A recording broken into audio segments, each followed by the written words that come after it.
Hello, I am Gregory the Poor Typist, and welcome to another edition of Typewriter Club Live. And today our typing prompt is Note to Self, Reminders for 2022. And I sort of did it, although it's a cheat because this is actually a blog post, but anyway. But at some point I will read at least part of that, the part that applies. But we have a few people waiting, so let's let them in and get started. That's our reminders for 2022. And we're starting with a bang this time. So I think last week I started with one person and it was a new person, and so yeah. It was, I don't know, it just threw me off a little bit. So yeah. I can't always be on my game, right? Hello, Ted. How are you? Hello. Are you not on your game? Oh, I'm on my game today. What game is it? The game of life. Ah, okay. So you're not playing World of Warcraft in the background there? Oh. No, I never really got into that one. My friend tried to get me into it, but I never got into it. It was good for a while. Yeah. Now, a while back, you had sent me something about a game. I think it was a coaster or something. I don't know. What was that game? Oh, was it Rift? No, it's one I hadn't heard of before. Oh, Secret Society Wars. Yes. Does that still exist? I think I went to the website and there was nothing there. Yeah, it doesn't exist anymore. It's the one I used to run. Oh, okay. Yeah, so it was probably a notepad or condoms or something. Fortunately, it was nothing, but we had branded condoms for that game. Yeah, there you go. Yeah, I once ran, very, very briefly ran a play-by-mail game, which was interesting. I played a couple, and then I tried to run my own, and it never really took off. But yeah, very interesting though. It's you're doing it through the mail, and so it's like a very, very, very slow-paced game. Yeah, that's part of the problem is people forget. Yeah. Oh man. Yeah. And also that kind of shows my age too. Play by mail games. I don't know. Are you older than me? No, I don't think so. I'm 49. That was pretty definitive. Yeah, I know. You're just a kid. Well, I don't feel like a kid, but anyway. How do you imagine I feel? Well, I try not to think ahead, actually. my birthday's coming up, so I'll be 56. Oh, okay. I think I can't remember anymore. I know. I guess or 57, one of those things. Like every year, I have to stop and think how old I'm gonna be for the next birthday. And it's like last year, I thought I was gonna be 50, and my wife reminded me, no, that's next year, and I was like, oh, okay. I don't know if I'm looking forward to it or what, but that's a sign of old age is when you don't remember how old you are. Yeah. But how are you, sir? I am fine. How are you? I'm very well, very well. Starting the new year off right. Is there anything new going on? Well, you asked me about the Canon. What was it? Something 9000? E9000, yes. E9000. I have seen those in thrift stores, but I never bought one because they were pretty darn cheap, and I couldn't think of a reason to do so. Yeah. Like if I'm gonna buy a super cheap one, plastic with weights on the bottom, I'll buy something like this. This Nishika. Oh, those are cool. The 3D ones. Yeah. Or the Nimslow, which was its predecessor. Let's see. My camera is like lagging, yeah. 2 seconds behind me there. Yeah, that's okay. Got those quad lens systems. Wow. which are quite fun. Yeah. You shoot 3D on film, and then you have to develop it, and then you have to chop the pictures apart and turn them into GIFs. Oh, wow. Or anaglyphs. Yeah, yeah. Do the red-blue thing. Oh, okay. But it's fun. I have a lot of fun with cheap film cameras. Yeah, yeah. Yeah, Drunk? Somebody said drunk. And I'm not. No. Reverend Monk, that's you. It is me. Yeah. Hello, Thor. How are you? I am fine. Awesome. And how are you? I'm well. That's good. I'm well. I'm tinkering with alignments on Latour, on a Latour and a Royal. So your stuff is definitely in handy. I hope so. That is the point of the whole thing. So yes. Anyhow, yeah. what's up this fine warm day? Well, not warm, I guess. That's a big trouble in little China quote. Yeah, it's even cold here in Arizona. We got down to like 18 degrees last night, and it was like 28 when I got up. It's still 28. It's still 28. Oh wow. No. I guess it depends where you are in Arizona, though. Yeah, I think he's up in. Are you up in the northern part of Arizona, or are you southern? No, I'm in the foothills of the Chiricahua Mountains. So I'm on the eastern side of Arizona, 2 hours southeast of Tucson. Okay, yeah, so that is cold country. Yeah. You're out of the valley by then. Yeah, I am in the valley actually. There's on I-10 that goes from Tucson on over to Albuquerque, New Mexico. Well, halfway between Tucson and the border between Arizona and New Mexico, there's a road called 191 that goes from I-10 all the way down to Douglas. I live halfway down between I-10 and Douglas. Well, that's a ways around away. a town called Sunzonia. Yeah, okay. I've never heard of that place, so. It's a small town. Yeah, I think you were on a few months ago, I think, or maybe several months now, and it looked like you were out in the boonies. I am out in the boonies. You are correct. To give you, let me see if I can do it. I don't know. I don't know if it will let me change the view. Hold on. There. All right. There's the picture of my countryside. Oh, wow. And there's still snow on those mountains. Yeah. Wow. So, yeah. It's pretty, yeah. It's That sure definitely out in the boonies. Yeah, definitely. Yeah, that's my Latour 22 that I've been working on. The see, I have it's pretty close, but my capital letters are just slightly lower. Yeah, I saw you posted on Facebook about it. Yeah, well, that was the Royal. I had the Royal. Royal. Okay. I don't know what. Okay. Yeah, I have the same problem with the Royal. I'm seeing myself twice. That's interesting. Oh, we're only seeing you once, so. Yeah. We're not overwhelmed. It's all good.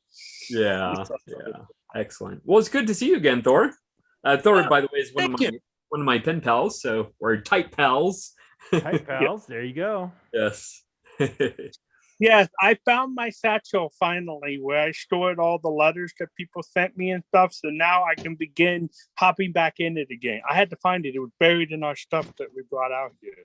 Yeah. So I found it. So I can begin typing people letters again. Very good. Yes, very good. I even have stamps ready. Nice. You have no excuse now. That's it. Yep. So, Ted, what do you have in front of you there? Is that your? That's my Charger 11. Oh, yes. Okay. used on New Year's. I figured I'd Yes. haul it out again. Okay. I'm using my 22. Hello. Oh, hold Hello. on. I have to pause for. Okay. Yeah. So while he's pausing, Sean, how are you doing? Hey, good. I love you Americans and your cold temperatures. It pleases me to no end and makes me chuckle inside, as I'm sure it does with Ben as well. When we go through our minus 35 and 40s, I know, right? Yeah, Whoa. minus 7 seems like, oh, it's so beautiful when it's minus 7. You can go out. Yeah. Where are you? Calgary, Alberta, Canada. Yeah. Oh, yeah. That'll do it. Yeah. Anyway, sorry. Yeah, go ahead.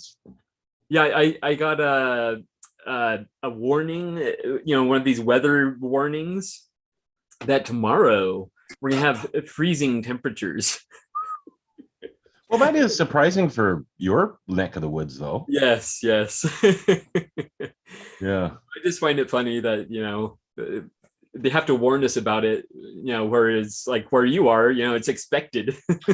Yeah, I mean, we're getting these little exclamation marks on our weather forecast now when it's like, if your fingers will fall off in 5 minutes or less, they warn you because, hey, you should wear gloves. Yeah. So they put this little exclamation mark now.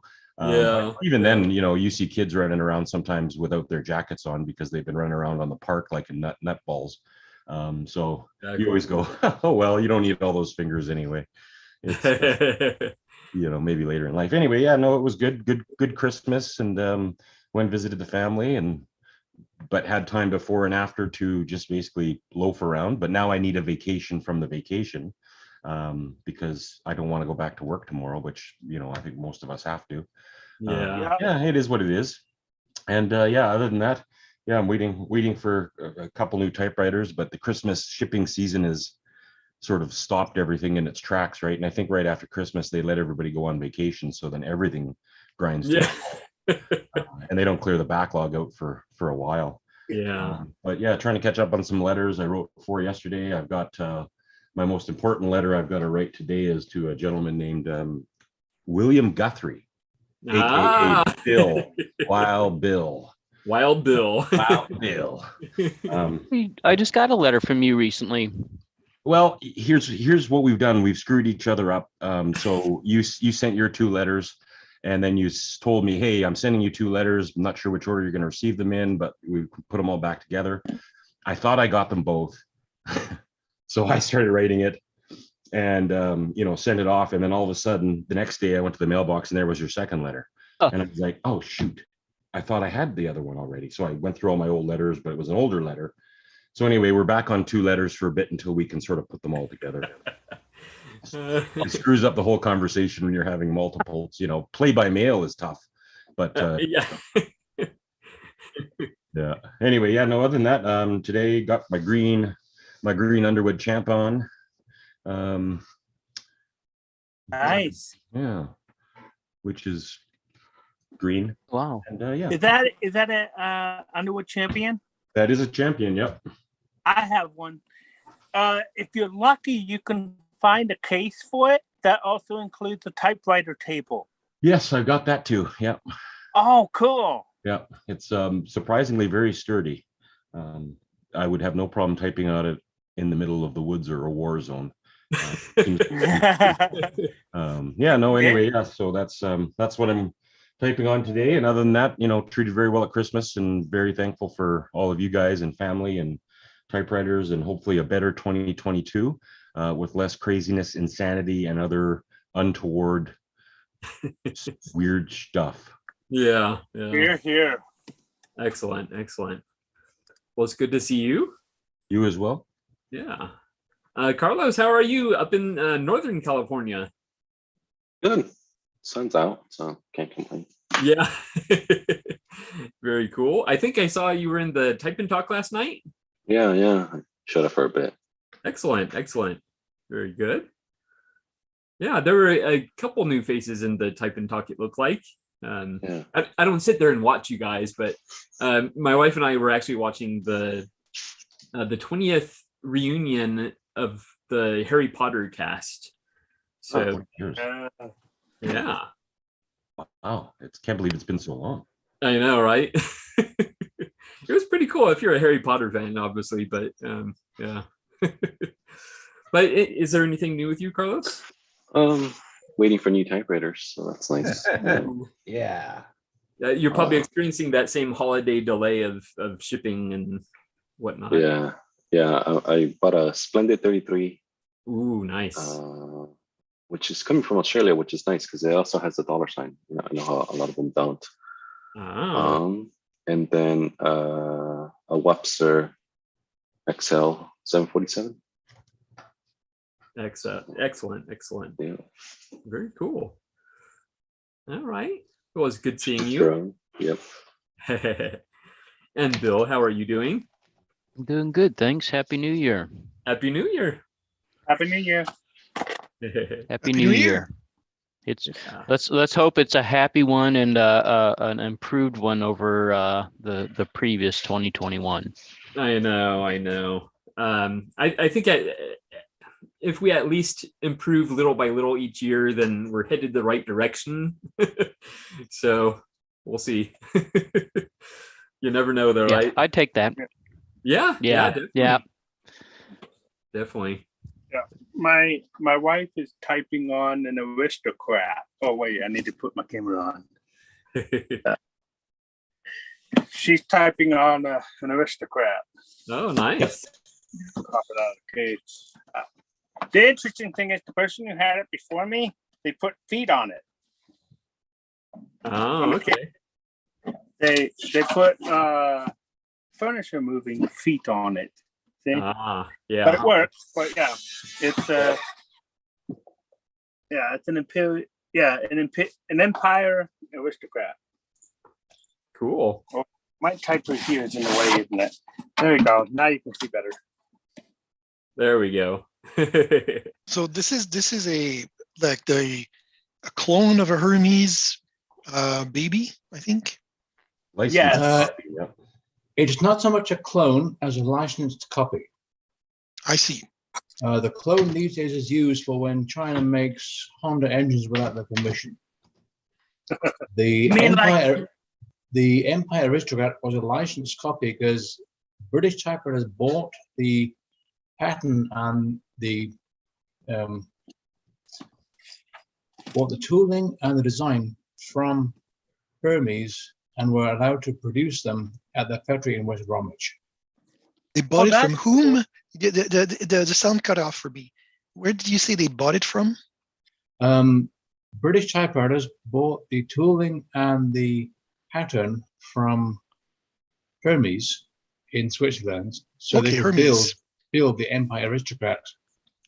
There was another company in Italy that also produced a licensed copy of the rocket, and that was the Montana typewriter. Montana, yeah. Thank you for that information. That was fascinating. They also made the Florida, didn't they? Different brand or same thing, but just called the Florida. I've seen Carlton. The only Florida typewriter, sorry, the only Florida typewriter I've seen is a Patria. Yes, looks like a Patria. Mm-hmm. Okay, I'm mixing up my states of typewriters. Never mind. Thank you. Anyway, back to Bill. Yes, Bill. Yes. I didn't really have anything else to share. Okay. I'm actually today I've got my original SM9 out. I've intentionally created a backlog of letters so that I am not cranking them out quite so fast. And to start the new year off, I have gone in and got out my first typewriter that I ever bought, which is my 66 Olympia SM9 with the senatorial typeface, which was part of my draw to it, to begin with. So it's always fun to get that out and type with it again. And like an old friend. I don't have. Yeah. I mean, I still enjoy using it just as much as when I first bought it, and I haven't had to do anything to it other than keep it cleaned up, so it's been been a great machine, and it was a good one to start off with. I feel pretty fortunate. And it sent you down the rabbit hole. Yeah.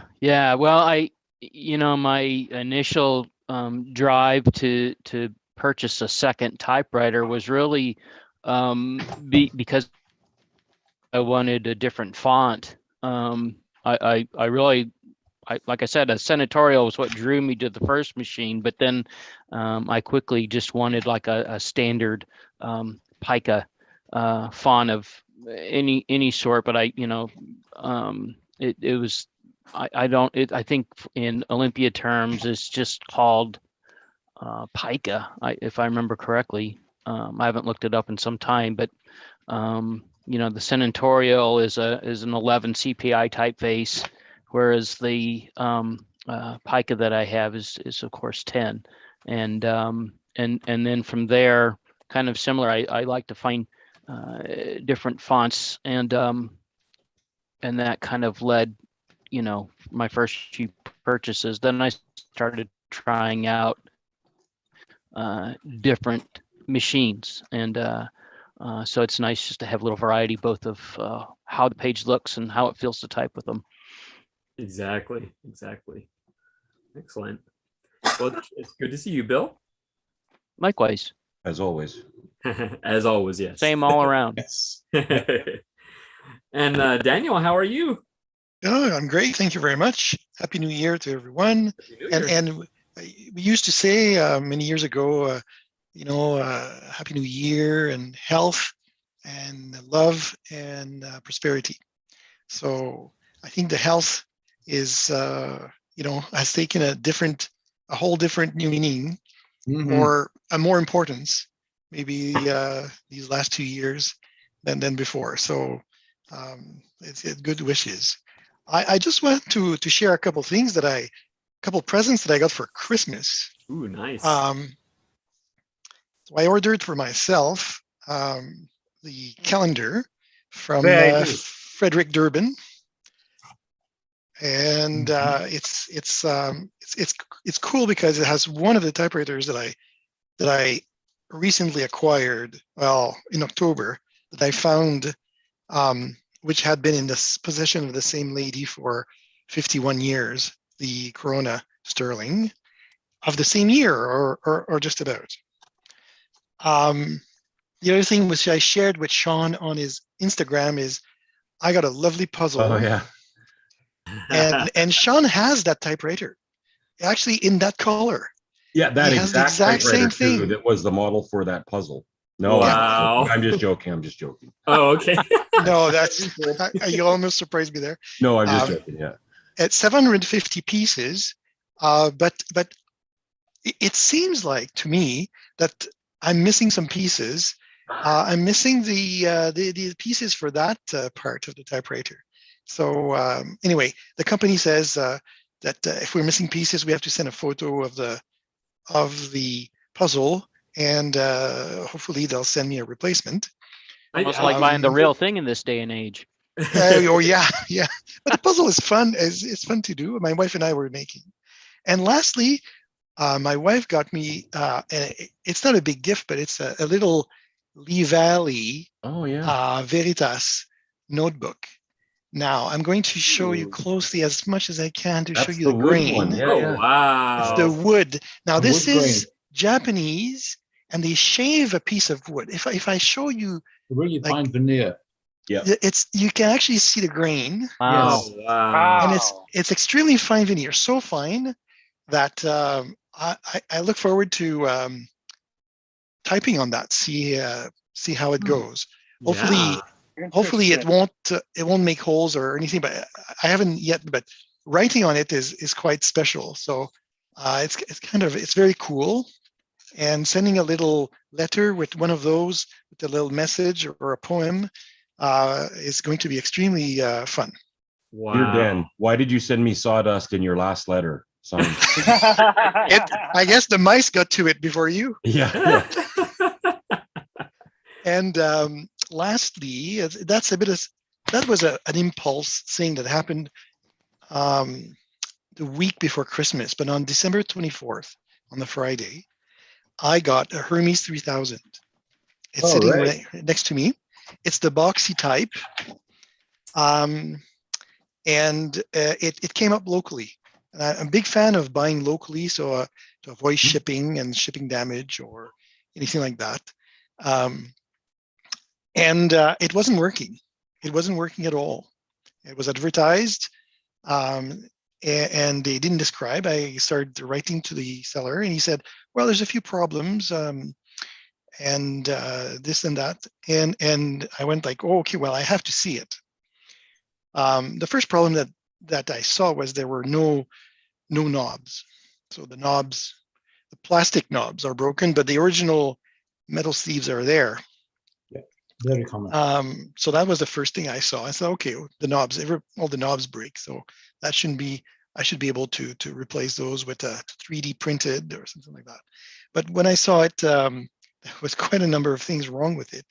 The type bar was locked, and it was printing only the bottom half of the letters, and the left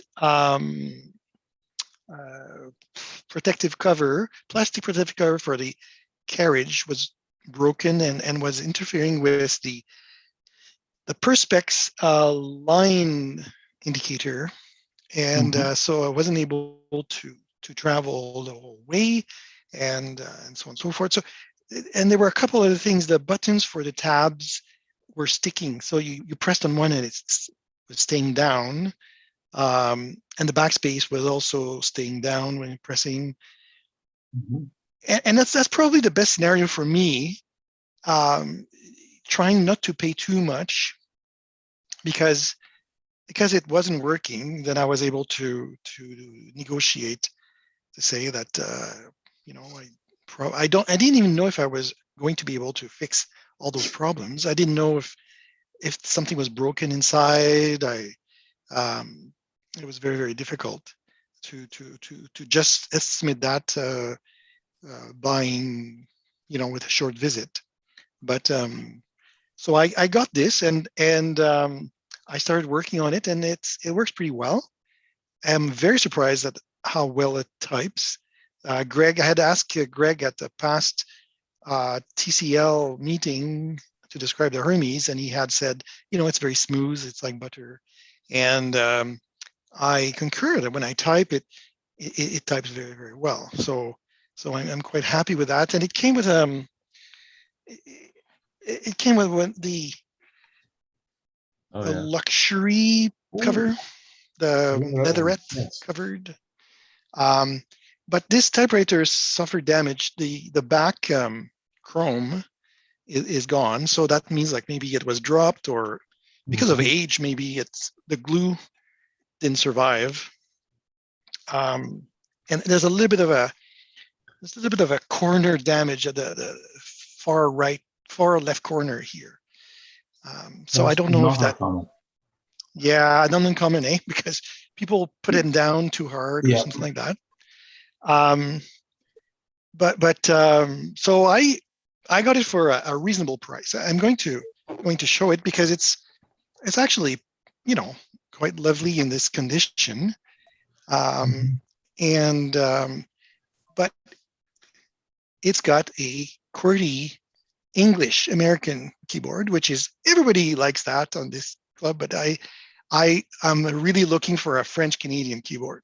Yeah. So originally I was looking a lot for a French Canadian keyboard, but since that came up locally, and I took a chance in negotiating the price that I felt comfortable paying in the condition that it was, and that I have been able, by researching a lot, to fix many of the problems. The platen, I was able to adjust the platen on my own and clean it.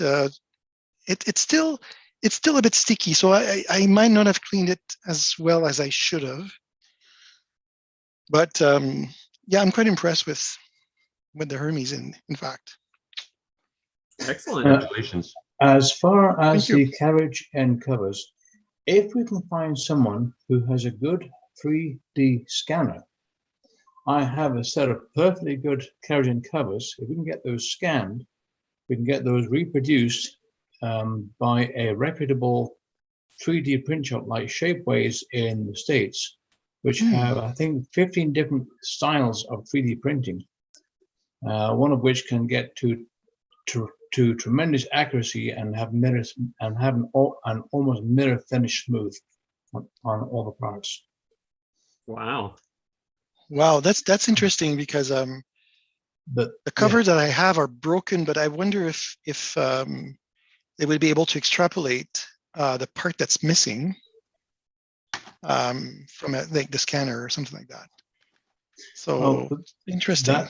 That's why I'm saying if someone here can find someone with a good 3D scanner, I'm more than willing to lend the parts I have to have them scanned. After which, then the pattern can be shared between Type Club members or have them manufactured or printed at a reputable shop. And as far as the knobs what go, does a good 3D scanner look like, and who uses that? So that I can go and look for one in like photographic or machinists, or what exactly? Who does that? I'm not totally sure. There is one 3D print shop in Calgary that I talked to. They wanted to charge me $150 per item to scan them. And they said that then that scan would become their intellectual property. So then they could print the parts for me if I wanted them to and charge them for me, and charge me for them. And so the 3D scanners that we've looked at online are about $750 US. And apparently they claim that they will scan to within 0.1 of a millimeter. Wow. 0.1 or 0.01? 0.1 of a millimeter. Well, that's not that. 4/1000 of an inch. It's for you as a machinist, Dan. It's not that good, but you know. No. No. I mean, 100 of a millimeter would be what I would expect, but yeah, okay. Well, 0.1 millimeter is 4/1000 of an inch. Yeah. And for Joe average, that's more than enough accuracy. You're probably right for just a cover. Yeah. Yeah. And as far as the platen knobs on those go, there's something about the formulation of the plastic that shrinks over time. They crack and will literally fall off. You don't even have to bump them; they just shrink, crack, and fall off.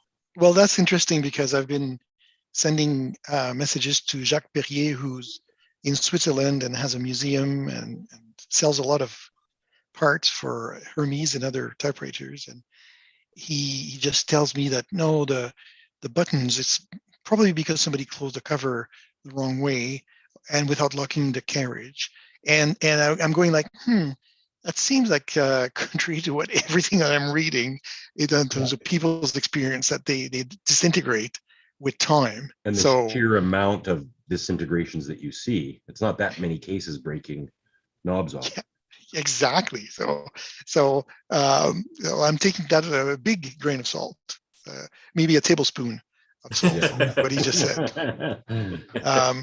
That being said, I had this fancy of machining knobs in aluminum and making those, but that may be a long-term project, but for the immediate, I think it's going to be much simpler to get some 3D printed knobs, which I will glue with epoxy into the sleeves, and that might last me the rest of my life. And that could be fine too. Talking about 3D printing and 3D scanning, I wouldn't be surprised if Joe Van Cleve's friend Ethan has a 3D scanner. Good thought. Yeah. Now where's Joe when we need him? I know, right? No, I'm joking, but he might or might not show up today. But yeah, that's an interesting proposition. Yeah. And that probably is something. Now, if collectively we can get that. I think there's a demand for those because surely I'm not the only one with one of those cracked protective covers. Yeah, Now, definitely. the 3D print shop that I'm thinking of is called Shapeways in the States. And the printing method that I really like is called the tough and durable. And primarily what that is lay down a layer of atomite or sintered powder nylon, then use a laser to fuse the pattern onto there, lay down another layer, fuse a pattern. And so you end up with an almost mirror finish, tough nylon product. And with talking with them, they were saying that if they were to make the platen knobs with the inside diameter 0.5 millimeters smaller than the outside of the knurling on the aluminum boss that goes on the flat shaft, put the knob in boiling water for 3 minutes, soften it, push it onto the boss, let it cool, done. It'll never come off. Huh. Interesting. Interesting.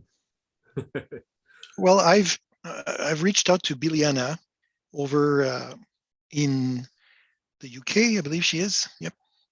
And her Etsy shop has those knobs in the right color. They actually are whitish, not green, on this machine. And yeah, she talks about the material used. Seems to be pretty durable. But I'm intrigued by the technology. I haven't really looked into 3D printing, and sintered product and with laser hardening is not unlike other type of processes for glues that are like glues that are UV light activated and laser. The laser finish, if it's glossy, it would be just like the original. It would be fantastic. That's for the protective cover. Now, the only thing is that there is a limited range of color. There's white, green, blue, black, red. And so if a person was really fussy, you could have them made in white and then get some color match paint and paint them. Yep. It's possible to color match with paint that is for modeling paints that you can mix up. And that probably would last a long time. Now, this is actually not in my eye. It looks more grayish than green, but it's a greenish gray. Yes. Difficult to match. I know that for vintage machinery, I took parts to an automotive paint shop, which they scanned the color and had the paint mixed up to match the color, which would not have been the original because it faded over like 50 years. And so what you end up with is a faded color, but I wanted something that would match the rest of the machine. And so they mixed it up. They put it in a pressurized can for me, and I painted, and it looks just the same as if it never was different, as if it were original and had aged at the same rate as the rest of the machine. Wow. So, the car guys, the people that really do restoration, like high-end restoration, they can really get the impressive paints, and car paints are very, very good and durable. So it's not a bad thing to use. That's even an option. I talked about plastic model paints, but also automotive paints are used to spray bumpers that are plastic or some kind of plastic. So that also could be a solution. Yeah, definitely. Well, very good. I suppose we should let someone else have a word in edgeways, shouldn't we? I'm sorry. I had a lot that I wanted to share. I'll shut up. I hear you. That's good. Very That's why we have Gregory. What's that? That's why we have Gregory. Yeah. Everybody gets their time. And speaking of that, Marina, how are you? I'm good, thank you. And did I pronounce that correctly? Yes. Oh, excellent. And so you're new to this. I believe you were on last night. Of course, that wasn't streamed, but welcome. And did you just want to give us just a brief introduction about yourself? Sure. So I'm Marina. I live in Canada, in a smallish town about halfway between Vancouver and Calgary. So not too far from some of the other type pals here. Obviously, I'm British. You can tell by the accent, I'm assuming. A little bit. I'm on my 4th typewriter. Nice. So and how long have you been collecting? Probably about 3 years, but only at the pace of 1 a year. Yeah. And I have my original typewriter from when I was around 10, which is this orange one right here. Oh, nice. What is it? It's an Adler Tipper. Oh, nice. Nice. Yeah, so it's that one's been like I said, I've had it since I was about 10. So it was my aunt's before that from new. So it's in great condition. I didn't use it for many years because it was stuck at my mom's house in the UK and I had to go rescue it. Oh, excellent. Yeah, that's a great story. Yeah. Yeah, so my most recent typewriter, which I just got about a week before Christmas, is an Underwood Rhythm Touch. It's my first, desktop standard size typewriter. And that's actually the typewriter that you use to submit your typing prompt on typepals.com. So thank you for posting that, by the way.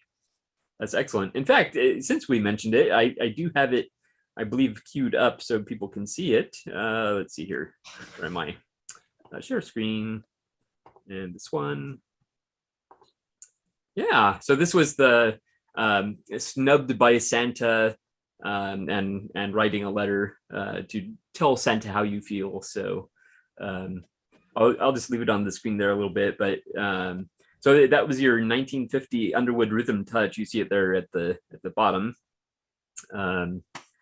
So it's a good typer. It seems to be working really well. I've had to clean it quite a bit, and I've learned some lessons in doing that, like not using compressed air on your regular desk. Oh, because the dust and the pieces of there were pieces of paper that were dried out, very brittle pieces of paper that came flying out, and it made a giant mess. So lesson learned, next time I do that in my garage. Yes. Oh. I wasn't expecting it to be quite so dirty. It types really well and everything is working. The ribbon, I do need a new ribbon. So I'm having to hit it pretty hard to get a good dark image. And I didn't realize how hard I had been hitting it until I switched over to my Letterer 32. And then I realized how lightly I needed to use to strike the keys, I guess, on the Letterer compared to this one. So I might look at the Rhythm Touch has the adjustments. So it has like I think 0 to 6. Yeah. So it might not be adjusting properly. So. Okay. And what do you usually type? Funnily enough, I mostly type kind of draft blog articles. Oh, excellent. I find that if I'm using a computer, I'm editing everything I'm saying before I finish saying it. And so I find it more difficult to write that way. So as you'll see with my typing prompt, and also I just submitted one type page as well. Like I'll leave in all the mistakes. I'll just strike them through. Yeah. Well, One thing that I have come to learn is, as typewriting enthusiasts, we have a level of forgiveness and understanding, both for ourselves and for others. And quite often we will see minor errors and things like that as part of the personality of the writing, as opposed to a detriment to. That's my view. Yeah. Carry on, please. Let's see. Are there any typewriters that are on your wish list, perhaps? Yes. So some of the Olympias. I have an SM9 I was mentioning last night. It's a wide carriage. It's a great machine. It's very, very functional, but it's not very stylish. Some of those Olympias are just beautiful, and I would really like to get my hands on some of those mid-century Olympias, especially in some of the nicer colors that I've seen. So there's some kind of dark red burgundies and some beautiful colors. It sounds like you're talking about the SM3s and the SM4s. Yes. Okay. Yeah. As I say, I have a couple of SM7s. They are closer in sound to the SM9. Yeah. So pretty much there aren't a lot of manual typewriters for sale in my area, and I'm not quite brave enough to buy them on eBay. I've been burned quite a bit on eBay with other purchases, so I'm not feeling terribly confident in doing that at this point. So mostly these are just things that showed up at local thrift stores or in the classifieds. Okay. Shop Goodwill probably doesn't serve Canada, does it? I don't believe so. Okay. You can Yeah, it looks like you get some fantastic deals. Yeah. Yeah. Oh, if you have a good American friend, quote unquote, you can have them send you a typewriter from America. There you go. I myself have been jonesing for an SG1. And I've been trying to find a good quality Olympia SG1. That is like near the top of my list. Excellent. I personally, I there's something about the SG3 that I like. Well, I recently saw it in the first episode of The Equalizer, that show from the 80s. Yeah, so that was exciting to see it there. But yeah, that's kind of on my wish list, but not. I don't consider it a must-have, but. Jet G3s are nice. Yeah. What was that, William? To me, the SG3s are the 18-wheelers of typewriters. Oh, yeah. They're in there for a long haul. Yeah. I know Joe briefly had one. Joe Van Cleve briefly had one, and I think he thought it was just too big and too heavy, and I don't remember what he did with it, but yeah. I love my SG3. Oh yeah. Yeah. Excellent. Very good. So you recommend it? Well, I'm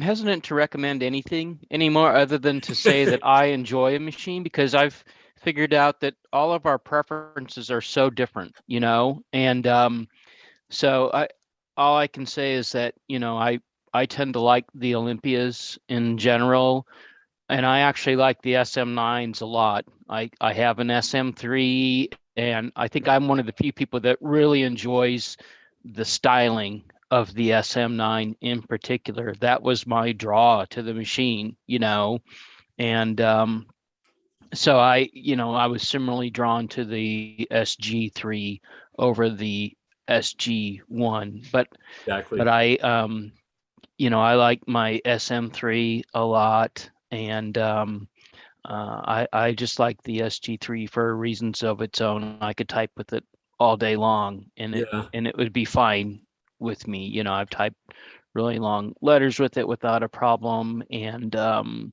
so we're all just different in what we're looking for. Very true.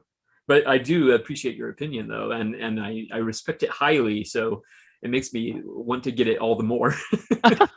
Well, and a lot of the typewriters we buy are based on those opinions. Like Bill says that, and then all of a sudden I got a bee in my bonnet for a blah blah blah typewriter, and then I buy it, and yeah, it's either good or it's not because it's subjective based on the person's experience. But it's also a big factor is the use and the history of the typewriter itself. Not every SG 1, 2, 3, you know, or sorry, 1 and 3, and everything else is made the same. I've known people who, you know, bought an Olympia SM3 based on my raving about it, and then get it, and it's like, oh, what are you talking about, Sean? This is shit. Well, oops, sorry, poop. You know, we don't know what the history of that particular typewriter was. It might have been used and abused. So it's your mileage may vary, as it is with everything, and we accept that reality. But we got to get good at identifying those good typewriters and what we have the capability to fix. And you know, and I found that over the years I get a little better all the time with seeing certain little red flags in pictures or in descriptions that will point out to me what the problem is with the typewriter. And as a result, you end up buying some really good typewriters that have no problems at all. It's just the person selling it didn't know how to unlock the carriage, and therefore they thought the whole thing was broken. So I got a typewriter really, really cheap and no problems. And in other cases, people who just blind out lie and say it works great and you get it and it's never worked. Yeah, like the janky SF. Yes, this is exactly why I got this one. That's such a good deal. The carriage wouldn't move. The carriage lock was on. Yeah, because that people don't know where that little lever is at the back there. Yep. Right there. Yeah. Yeah. The only other thing I would add is that if, you know, when you're looking at a standard size machine, in my case, when it came to seeking out my SG3, I stuck to those units that I could find locally.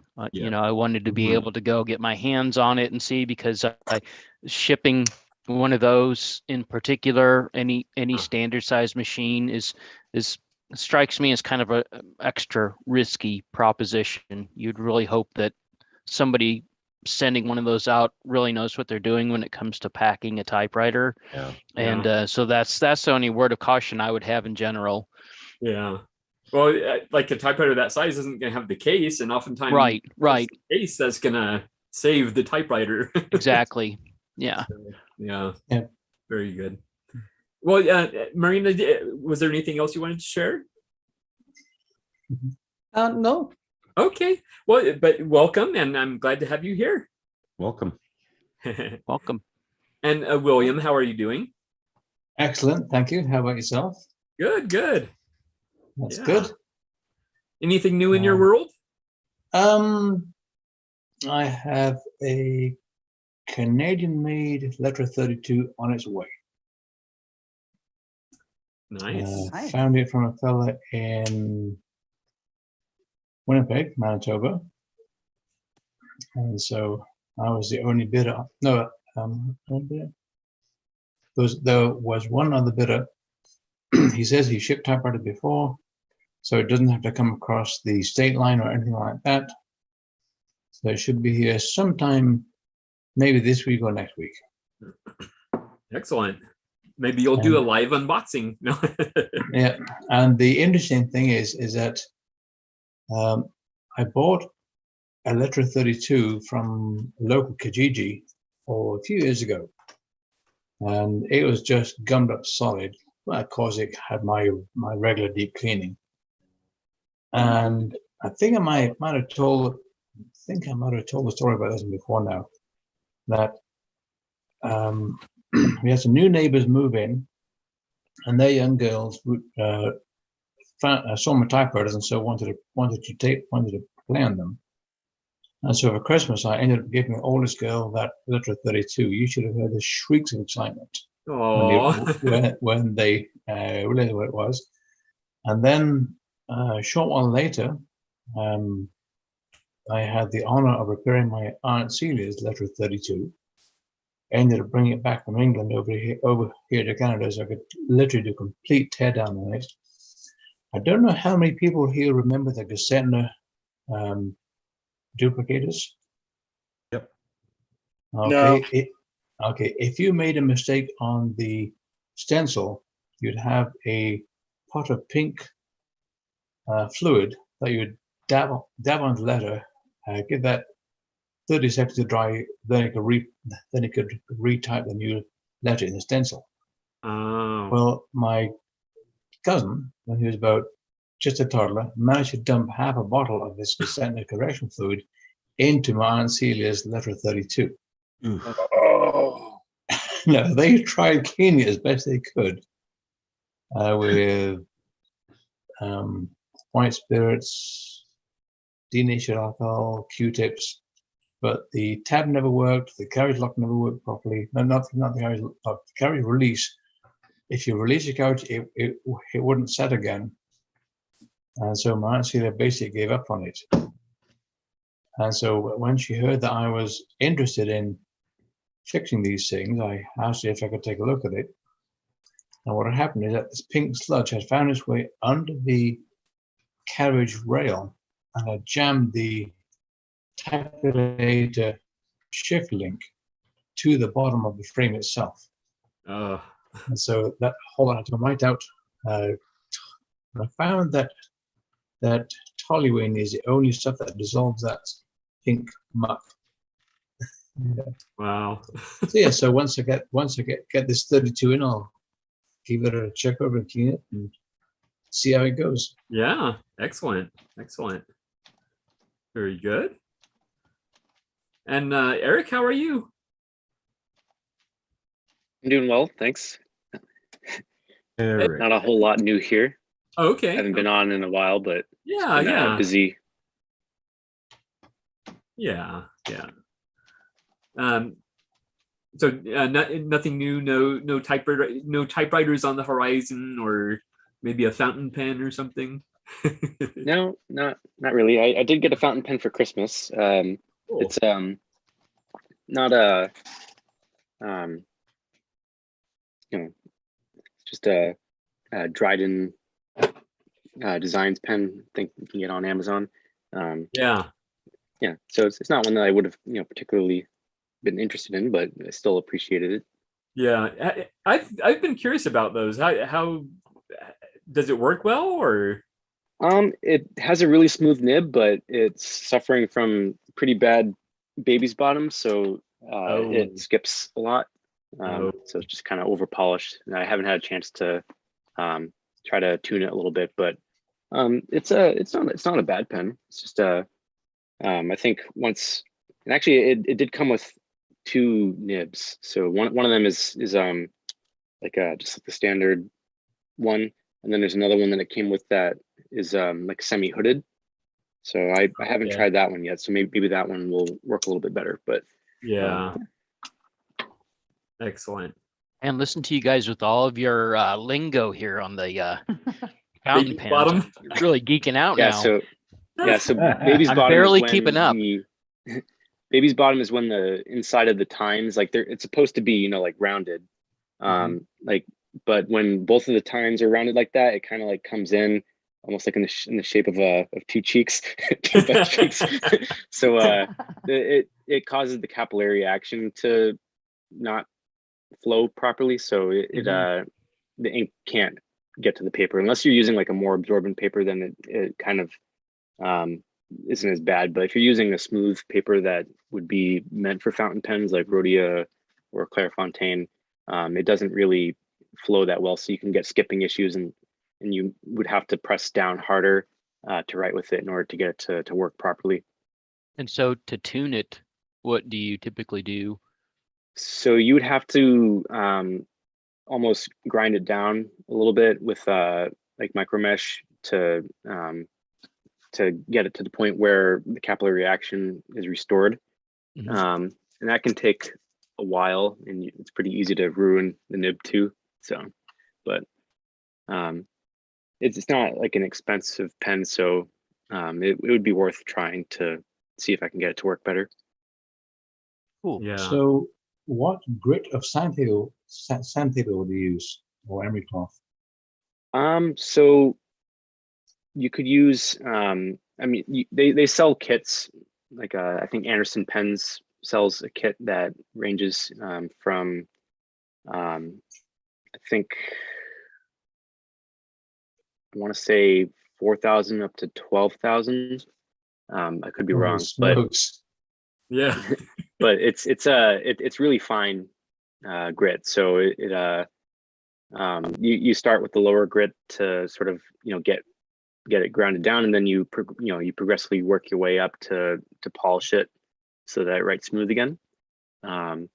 But the tipping material, you only have so much of that on the nib, so you want to be careful not to get rid of all of it. Exactly. Yeah. So it sounded like you're working with abrasive as smooth as a jeweler's rouge. Yeah, pretty much. Yeah, it's pretty smooth. I don't think you would want to use jeweler's rouge because I think that would be oily, and that would prevent the flow from happening too. But they sell kits that are specifically made for this kind of work. Yeah. Okay, interesting. I'll admit on cheap fountain pen nibs, I've used 1500 grit. So, but with some pretty good luck. I'm very, very careful about it, but yeah, I wouldn't do that. Like I have a Platinum 3776. I would not touch that because first of all, it's the only gold nib in my collection, and I just would not feel comfortable doing anything. Especially with gold nibs, it's a lot easier to ruin them because it's a softer material, and so exactly. Oh, you have one there, Thor? Yep. Nice. This one is a smaller one. Hold on, let me put it here. It has a gold nib, as you can see. I don't know. I'm trying to see. Yeah, you can see it. It has a gold nib. Yeah. And it has a working the tab thing that you can pull to suck up the ink. Yes. It has been restored, and it's nice. It has a marble. But the one that I found, which I was extremely happy about, was this Schaefer Executive. Nice. And it has the refillable adapter, and it works.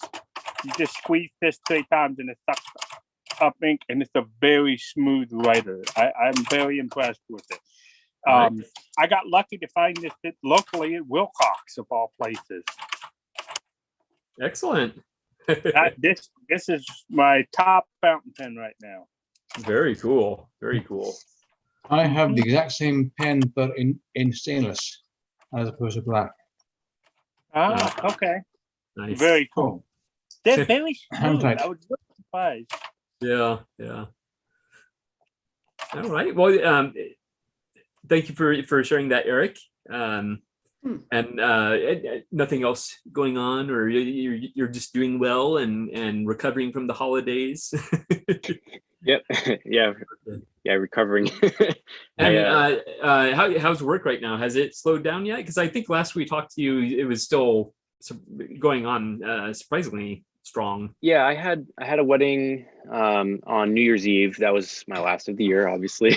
And that one was pretty interesting. A lot of people, about 120 guests packed into a room inside, no one wearing masks. So not too not too comfortable with that, but what are you gonna do? I got the booster and I had a N95 mask, so I know. I'm sure I'm muted. Yeah. I have another one on the 15th, but that one should be smaller. Okay. Yeah, 120, that's a lot. I briefly caught some of the Rose Parade. I recorded it to watch later, but I could not believe the crowds, and I was like, oh my goodness. There's gonna be yet another surge. Just unbelievable. Yeah, I was talking to the videographer. Wasn't a guy with our company, but he was telling me that he had Omicron like a few weeks ago, And he asked me if I had it or if I had COVID yet. And I said no. And he's like, oh, well, we'll have fun with it after tonight. I was like, oh, great. Oh man. Yeah. Oh boy. Well, I think, I mean, I'm pretty careful. Like I said, I had the N95 and I didn't take it off at all the whole time I was there. So yeah, hopefully it'll be fine, but yeah. All right. Well, it's good to see you again, Eric. good to see everybody. Yeah. Lindsay, how are you? It's good to see you again. Hey, doing good. Excited to be back. I almost forgot about it, and then I was like, oh my gosh, there's something going on right now. I was forgetting. So I thought it was a lot later than it was, so I'm glad I didn't miss you guys. Oh, excellent. Yeah. Anything new in your world? Yeah, two things. My last typewriter purchase came, which was kind of a surprise Christmas gift to myself, really. I wasn't anticipating right, but it's that lovely little Zephyr. Oh yeah. Oh, nice. Yeah. Oops. There we go. Very nice. And it types really well. I was actually surprised. The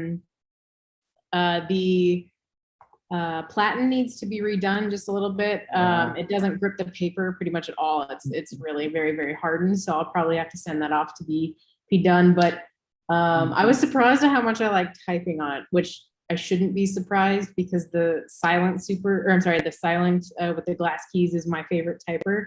But I had gotten a Skywriter a while ago and I was not a fan of it. It was one of the older ones newer ones made in England. And I don't know, I just wasn't a fan of it. And then I got this and I started typing on it and I was like, nice people like these.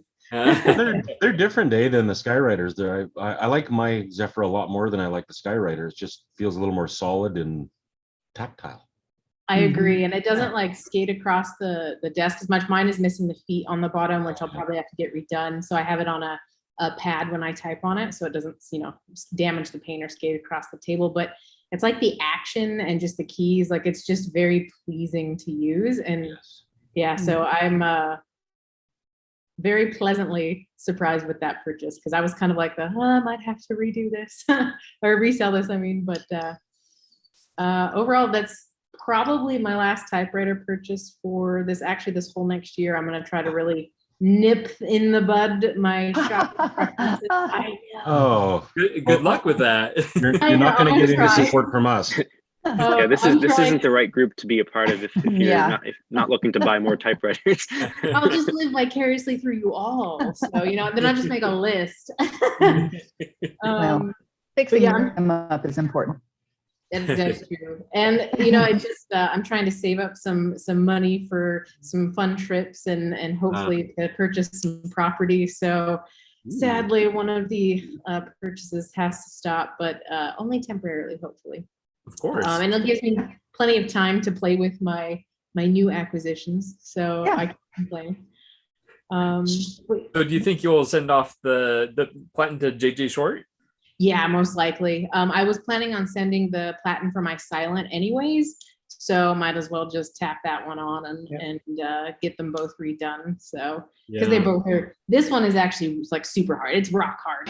The other one has just a slight bit of give, so I could probably get away with it. But if I'm sending one, might as well. Exactly. And this one definitely. I'm curious. Does that typewriter have the quick release to remove the platen like some of the other Smith Coronas? It does not. This is no. Well, I actually don't know what year it is because I can't find the serial number yet. I just got it yesterday, day before yesterday. Okay. Sorry. To find the serial number, pick the machine up. Okay, and rotate it so you're looking at the keys. Okay. Away. Now turn it about 45 degrees. There you go. Rotate it a bit. There. Now look at the inside of the right-hand side of the machine, in between the shift and the @ symbol. So you're kind of looking through the keys, right? Mm-hmm. Yes. To the inside of the frame. Oh, there it is. Oh, okay. Yay. Gotcha. Well, I cannot All right. Oh, it's a really short one. Yeah. Oh, I think it's one of the early ones. It looks like a 1Y29855. 29855. Okay, it's a 5-digit. Yep. Yeah. So it's a deluxe model, as it's a Y. Yes, it's a deluxe model. If it was a standard, it would be the 1Z. Okay. The Zephyr I have is a 1Y4900. Oh, okay. And what year was yours? I forget. It's been a while since I looked at it. I'm just going to guess it's 1937. Just a while. But There you go. but yeah. Yeah, it's super exciting. It's definitely I was super excited to see it. Yeah. You know, I was hoping it was quick release, but it looks like it only needs, I think when I looked it up, it was like 2 screws and the knobs pop right off and it pulls right out. So Yeah. nothing hard, thankfully. And the other thing is getting the body off when you want to clean it. Horrible. If you do that, you'll have to find like a folder or a firm paper to hold the keys down so you can slide the body over the keys. Oh. So that's if you're going to take the body off to clean it. Yeah. But other than that, they're pretty straightforward. They're very simple and type nice. Like you said, the platinum's always going to be hard on a 1930 something typewriter. Yeah, not surprising considering how old it is. Yeah. Yeah.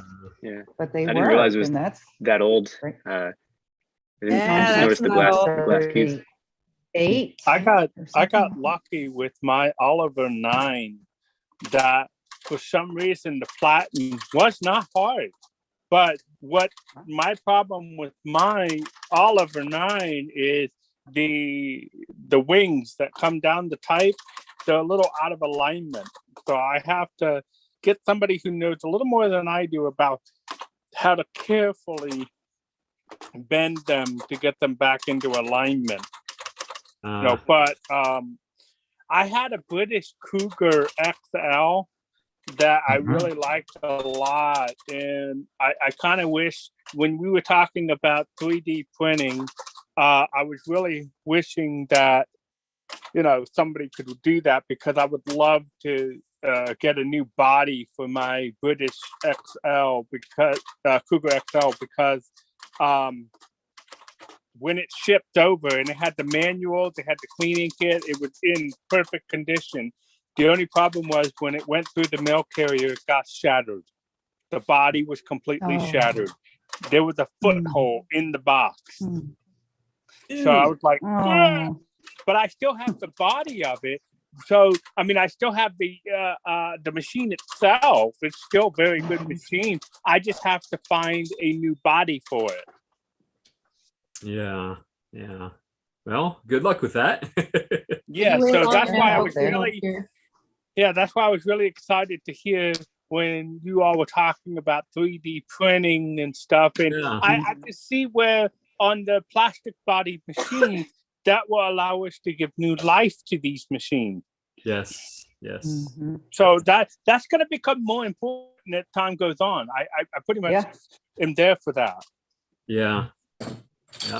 Excellent. Now, Thor, earlier on you were showing your fountain pen. Yeah. This is the stainless one I have. Ah, very nice. Very nice. Yeah.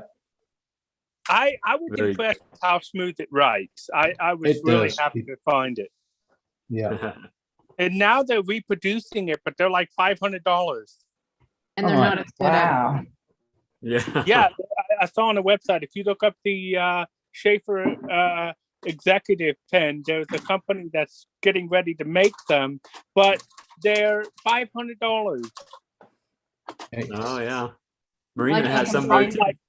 I'll stick with my original. I have 2 of them. Excellent. Oh, cool. Yeah. I jumped to Visconti instead of Schaefer, so. Yeah. A what? Different designs. This one has lines Okay. on the body. This one's plain. Oh, okay. They are nice. I like them. They're very fine writers. Now, They're a little Thor was too showing fine for me. Mine has a medium nib. Yeah, I think these are both fines. They're very obviously they're not changeable, but yeah, they're a really fine line. I prefer a thicker. Me too. I think mine's a medium. Oh. I'm not sure. Here, I'll put it on. I don't know if you could tell whether mine's a fine or a medium. And I don't know if you noticed, but this one's actually gold. Oh. Well, mine's silver, not gold. Yeah, this one's the gold with the gold. Nice. Well.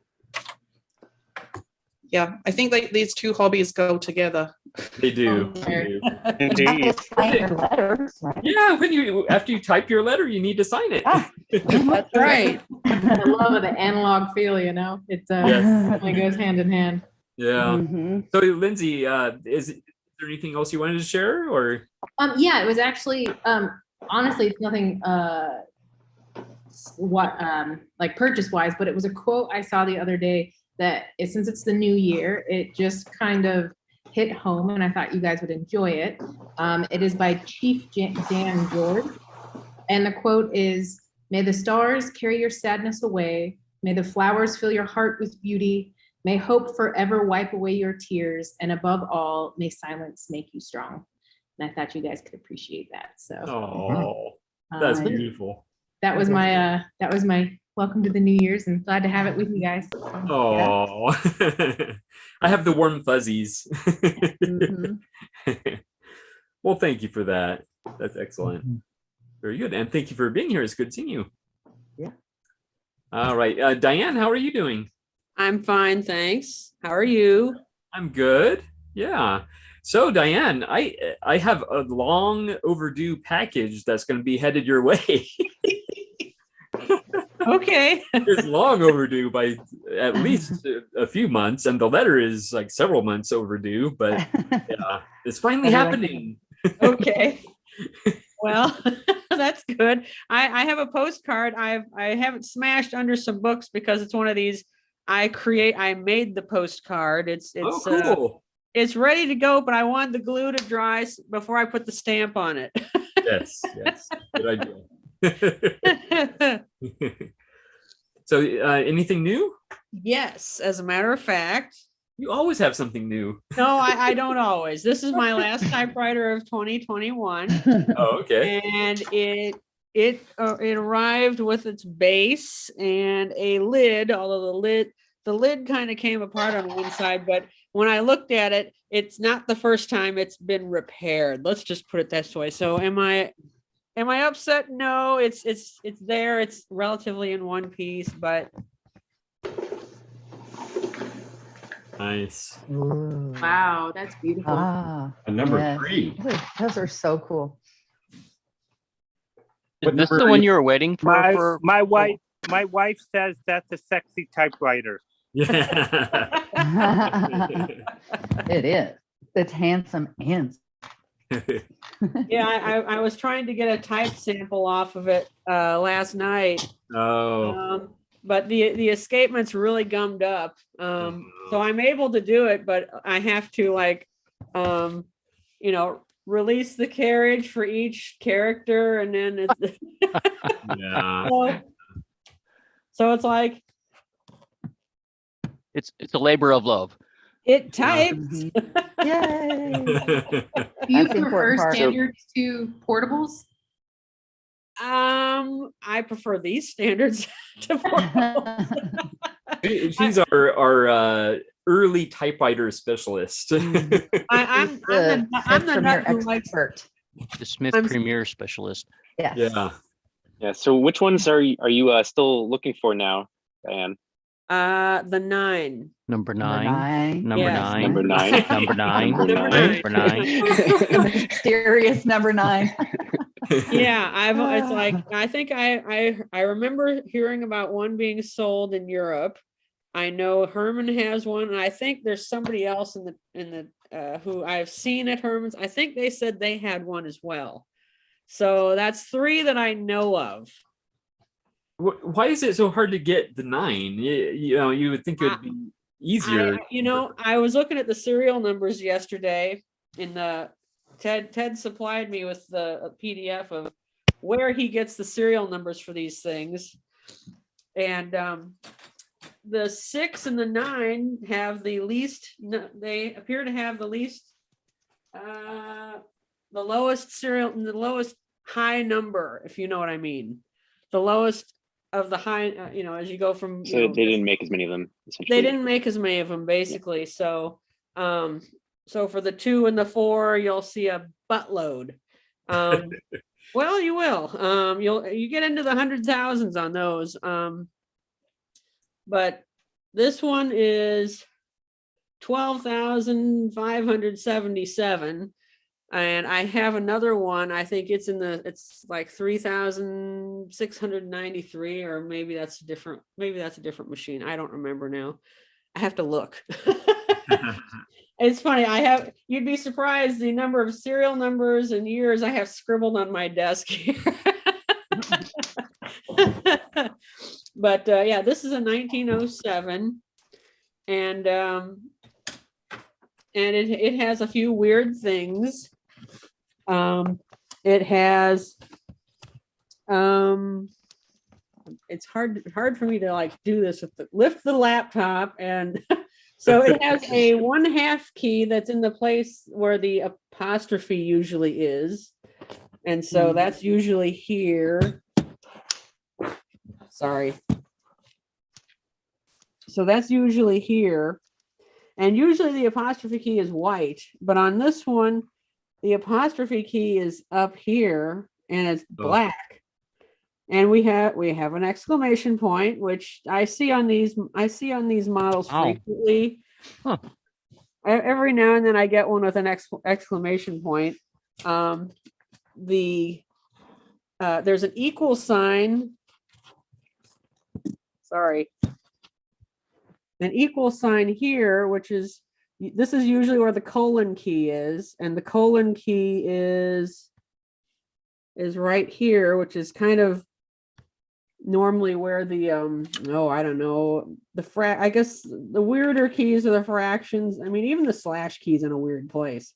But here I have fractions 1/4, 3/4, 1/2 is down here, and scattered all over. Well, actually it is reasonably. Those are just the weird things that aren't in the right place. I mean, most of these things, it's like, yeah, the parentheses are usually in the middle, and that's usually the best way that's one of the good ways to find the serial number on these things. But I found that looking up through the bottom, you can actually get a clear view of it, as opposed to having to look through these look through the type bars here. Yeah. Talking about wonky, I have one of my author friends, Olympia SG3 or 4. I don't know which one it is, but they've adapted it. They had it adapted by Olympia at the time. I mean, we're talking 1962, 63, when they were graduating high school. Their parents got them a personalized Olympia that was set up to where it could type in Scandinavian languages, French, and English. Oh, nice. So I'll have to dig that one out to show you if I can find it quick enough. Yeah. Well, we're going to be here a while, so. yeah, so I might do that. I might go try to dig it up to show you. Excellent. Okay. Yeah, I have one of these that has a top row of keys that I think we determined, I think Indro helped us determine that was a Scandinavian keyboard, but it was on one of my number 4s. It has the AE together, and it has some, like A and E or A and O with it, it has some umlauted characters, and so they had the O with the slash through it. I don't remember. I'd have to look on my shelf. Yeah. It may not. It's one of those I actually don't have a type sample for yet. Oh. Because I just haven't gotten around to it. Yeah. Too many typewriters. It's excuses. That's not it. Let's see. that's not it either. It does have an O with a slash through it. Yeah. Very cool. Very cool. I have a Norwegian keyboard, Torpedo 18, and I have a Swedish keyboard, Remington Quiet Writer. I don't know if you can actually see this or not. It's kind of hard because I'm a little dark. It's a little dark, but I could see it. Very cool. Yeah. Is the carriage on your newest, the number 3, a wide carriage, or is that the standard size for that model? No, it's a wide carriage. Okay, thank you. Yeah, if you want to have, there's not a standard for anything. I mean, I guess the 2 and the 4, I think, have a 7.5 inch writing line. Or maybe that's a platinum. Well, anyway, the 2 and the 4 have the same size. The 5, it's slightly wider. It's probably closer to normal sized for most machines today. And then you have the 3, which has the wide carriage, and then the 6 with the even wider carriage. Wow. And the 10 it's actually, I mean, the platinum is like this. This is it's not one in use. Obviously, it's kind of it's one that I borrowed whenever I was trying to put my feed rollers back together on the one that does work. These are a trick. It's as simple as this might look. It's a lot of work to get it together. I mean, you've got 8 feed rollers on the bottom, and then the platen itself, and it's kind of convoluted. It's like one whole end of this has to come off to get that platen on and off. And on here, you have the variable. Oh, yeah. Yeah, and it's like when we took the other one apart, I was over at the repair shop, and he kind of helped me so that we could get it back together again. In other words, there's these pins on here that have to be they go out and they go in and out one way, and it's like, oh, I didn't know that. And so I learned something. It's like, okay, they go out and they go in one way, and then he was like, well, and then we took the end off, and it's like, oh, we've never seen the variable for one of these. I applaud your patience. I know, right? So it was interesting. It's not your standard typewriter, but not it's your standard. but it's fun. So isn't that the whole point when it comes down to it? Yeah. I mean, I don't necessarily consider that fun, but it all makes me nervous. But I don't do those older machines, so yeah. Well, at some point, I don't know. I What guess you like. Yeah, I guess it's whatever you like, and I guess I kind of by watching what they do at the shop, it's like, oh, that's how that works, and I've really been trying to watch what they do whenever I go over there. That's great. I try to leave them be because they're so swamped. I would love to have attend a workshop on repair, and everybody bring a machine you want to fix and have them walk me through it. I know, right? We need to get Phoenix Typewriter on that. Yeah. You can have a traveling workshop. That's what Bob's doing. He has a traveling workshop. That's true. That's true. He needs to come east. Yeah. The Rebel project on Typewriter Maintenance Group is a really good talking about workshops. I'm really enjoying the Rebel project. Oh, okay. You familiar with that? Why don't you put it in the chat? Can you do that? Yeah, put it in the chat if you can. It's under the Antique Typewriter Collectors Facebook group. And if you go up in the top where you can do a search, type in the Rebel project, and Tom, no, I'm saying his name wrong. I don't remember his name correctly offhand, but Tom Chalowski. Yes, thank you. And it's in the antique typewriter maintenance group. Okay. Yes. Because the antique typewriter collector group is a bigger group, but the antique typewriter maintenance, there's a sticky. I'll post it. Okay, I'll look it up and I'll post it. I found it extremely helpful. Excellent. The gentleman who does Phoenix Typewriter, he gets on there quite a bit to help as well. He's a very wonderful guy to talk to about maintenance, especially with those Smith Coronas. Yeah. He's awesome. Dwayne is awesome. He's my go-to. And we're still trying to get him on here, but I think he's camera shy. I'll try. I told him about it a couple times. My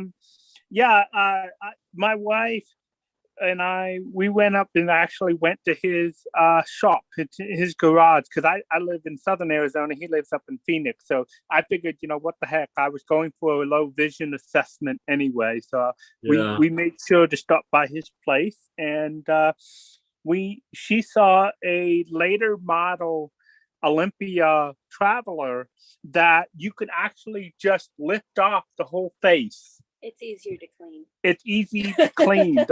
You could lift off the whole front top body. It was wow. It was pretty. Yeah, when we go and pick it up, we'll have to show it to you. I've never seen one like that, but it's like super easy to clean and maintain because you could just pull the body right off. It just snaps right off. So excellent. and I'm gonna get Dwayne to fix my favorite typewriter, which is a 1945 Underwood, the escapement let go. Okay. I'm gonna see if he can fix it, because I could literally write a book on that one. I mean, it's in that good a condition. I did. Wow. Or my Royal O, I finished one of my drafts of my book. Yeah, my wife's a writer, and she fell in love with my 1935 Royal O, and she finished her book typing on it. Nice. So yeah, she called it Thumper. So lately she's been really enamored with my Hermes baby, so that's what she's been typing on. Very good. Very good. All Yes. right. Anything else for you, Diane? No. Okay, excellent. Well, thank you for being here. Now, Dan, Hi, everybody. Good. I think it was last week or maybe the week before. We had a question for you, and I think we forgot to ask it, but we were wondering about the proper pronunciation of facet. Yes. In Swedish? Yes. Yeah, faucet. Faucet? Oh, faucet. That's easy, like the tap. Okay. Yeah. Okay. Faucet, and while we're at it, halda. Halda. Halda. Okay. So now, thank you for being so supportive. Yeah, it's very good. I've seen it. It's not with the faucet kind of brand. I've heard different pronunciations in Swedish too, because it's some Swedish people have said facet too, but it's faucet. Okay. Yeah, and it was manufactured in a little town of Åtvidaberg. How do you like that one? Yeah. Which is. We'll leave that one to you, Dan. Yeah. Åtvidaberg, it means 8 wide mountains in English. Oh. Wow. Yeah. So that's it's nothing much going on in the typosphere right here. For the moment, but still talking about fountain pens. I got myself a new ink pot, so that's about thing. Nice. So no, not much going on. Still looking for that Oliver Batwing. It hasn't come to life as of yet, but maybe it does. Yeah. Dan, why don't you show the inside of that box of the ink pot? Because you went too fast, and this is. It seems special. Yeah, this is the me which I always use for my, and it goes. Ooh, nice. Oh, I see. Nice shape. Yeah. I never had Lamy ink yet, but I've heard good things about it. Yeah, this one is great. I've used this kind of brand in many years, and you can pop the bottom off, and you have some paper. I don't know what you call it in English, but it's blotting paper. Yeah, blotting paper. Thank you. So and it goes like that. Nice. I didn't know that came off. Yeah. And most of all came back again. That's when I usually get the problem, because I can rip things, but I normally doesn't get pop into shape like this. But it's a good thing to have. Yeah. So what inks do you all recommend? Because I either have the problem where it doesn't run well enough or it bleeds through the paper. So what inks do you all really recommend? Especially for, I know like Dip doesn't really care too much, but I know with the ones where you pull the ink up into the chamber, with those, I want one that runs well, but, not going to bleed through the paper and leave ink blotches everywhere. No. I like dye mine a lot. And it depends on the paper you're using too. Yeah. That's a huge That's true. difference. If you're using regular, go ahead. So go ahead, Lindsay. I was gonna say, if you're using regular paper, I would probably use something like Noodler's X Feather. Because if you try writing with fountain pen on regular laser paper, it just bleeds and wicks like nobody's business. You almost need the paper with a vellum type finish on it, which the ink will almost sit up and dry slowly. Yeah, look at brands like Rhodia, Clairefontaine, Tomoe River. Oh yeah. There's a lot out there that is available that's made for fountain pens. But yeah, like everybody's saying, if you're using just regular copy paper that like you would use in your printer, that paper is really more absorbent. So it's since fountain pen ink is water-based, it's just going to suck right into the paper and it's going to bleed through pretty much no matter what. But like Lindsay was saying, there's Noodler's X Feather that's designed to be used on cheaper papers like that, so it won't feather or bleed. But sometimes I found with some Noodler's inks, if you use it on nicer paper, then they have the tendency to not dry. So you kind of have to pick your poison, I guess. Yeah. I've had good luck with paper that has a pattern printed on it, like ones that look like watercolor, because they have that ink on top, and they work really well with the fountain pens. Like anything with a good coat on it, really. Yeah. Yeah. Thank you, everybody. Thank you. You're welcome. So if you look online, you'll find like Goulet pens, or if you're in Arizona, probably the closest online retailer that I can think of would be Jet Pens in California. Maybe. And but there's a whole bunch that you can find, and they'll have all types of papers that you can look at. So quickly going back to what Dan was saying about the correct pronunciation of Haldar, it sounded like we were putting emphasis on the wrong syllable. Probably.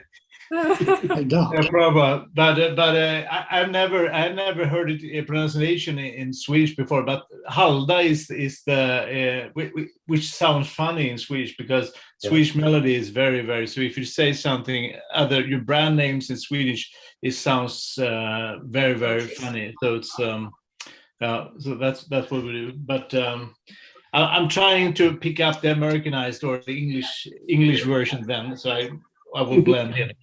Oh, don't blend in. Yeah, I love you the way you are.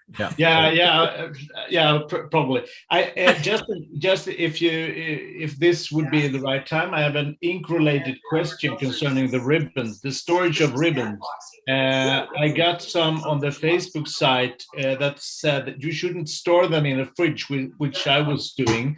So how can you store ribbons correctly for not drying them out to something? I'm putting in a plastic bag now, but I have been in a fridge for 1 year or something. And then tore it down. No. Having a hard time hearing the question. Okay. Somebody's in the background. Yeah, sorry. Concerning the ink ribbons, where you store the ribbons, because I used to store them in the fridge, but I have one in the commentary field on the Facebook site that said you shouldn't store them in the fridge because that will dry them out. You should store it in a plastic bin or something. But I don't know. I was just curious where you store your ink ribbons. Are you in hermetic sealed or in a fridge or in a drawer or sealed in a drawer? Yeah. Mine in a drawer, although there you go. Oh yeah. The big ones like this, whenever I buy them, they come sealed in a bag. And actually I think most of the normal sized ones I get, I think they're usually sealed, they're in the box and then they're sealed in the plastic bag on the inside. Those I don't worry about drying out as quickly as these do. I mean, these just dry out because once they're on the machine, they're exposed to air all the time. And like the others, but I guess I don't know. These tend to dry out faster. Diane, look at the size of that ribbon. My God, that's a monster. Oh, you don't like that 1 3/8 inches? I love it. I just think it's amazing. It would fit into nothing I own, but I love it. Yeah. You'd have to fold it over. Oh my God, that's looks like this big to me. Yeah. I know. It pretty much is. Well, it is, and when the Smith Premier, whenever you're printing on that, you're printing across the width of the ribbon, and then it the way the mechanism moves, it moves back and forth across the ribbon. So if you've ever seen one of these with a ribbon in the shop, take a close look at that ribbon, and if it's been used well, you'll actually be able to see the imprint across the entire width of that ribbon. Oh, wow. Across the short, the width, not the length, the width. Yes. But you can see it on there. Wow. Okay. Thank you for the info. And I have a Smith Premier of that kind, so I got really encouraged to buy that big ribbon that you got. Is it a number 9? Not that particular one, but of sorts. Yeah.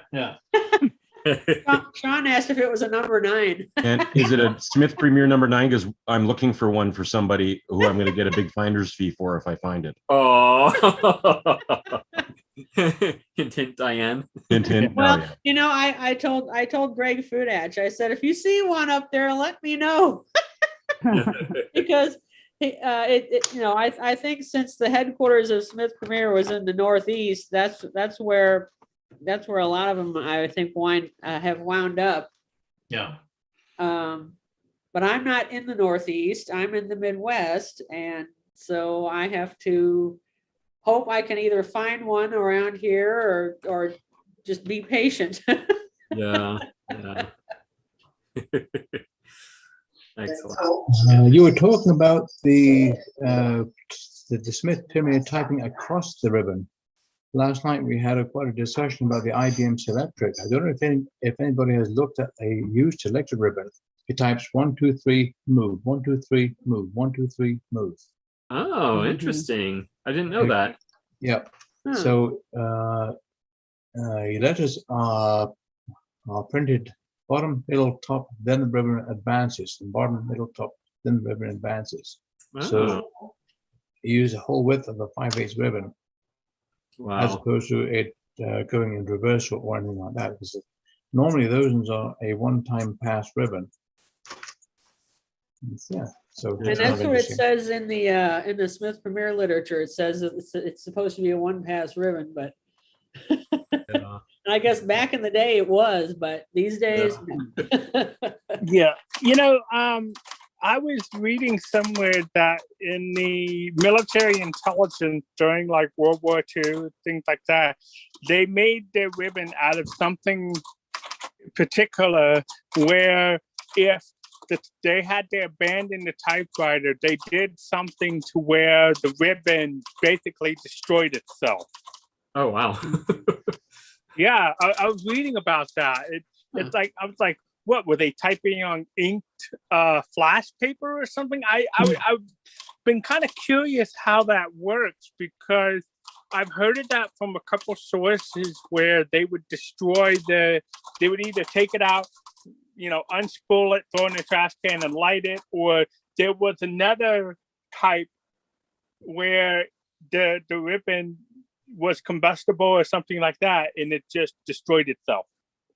Potassium nitrate. Oh. My first guess would be is that the ribbon would be impregnated with potassium nitrate, which is an oxidizing agent, and just get it going, and it would oxidize pretty darn quickly. That's my thought. Yeah. Well, sorry, go ahead.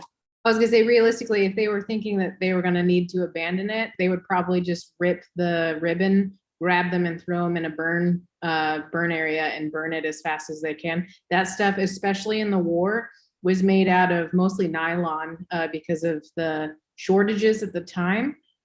So really, if you think about it, any plastic presented with heat, it's going to melt and they're not going to be able to get the information off of it.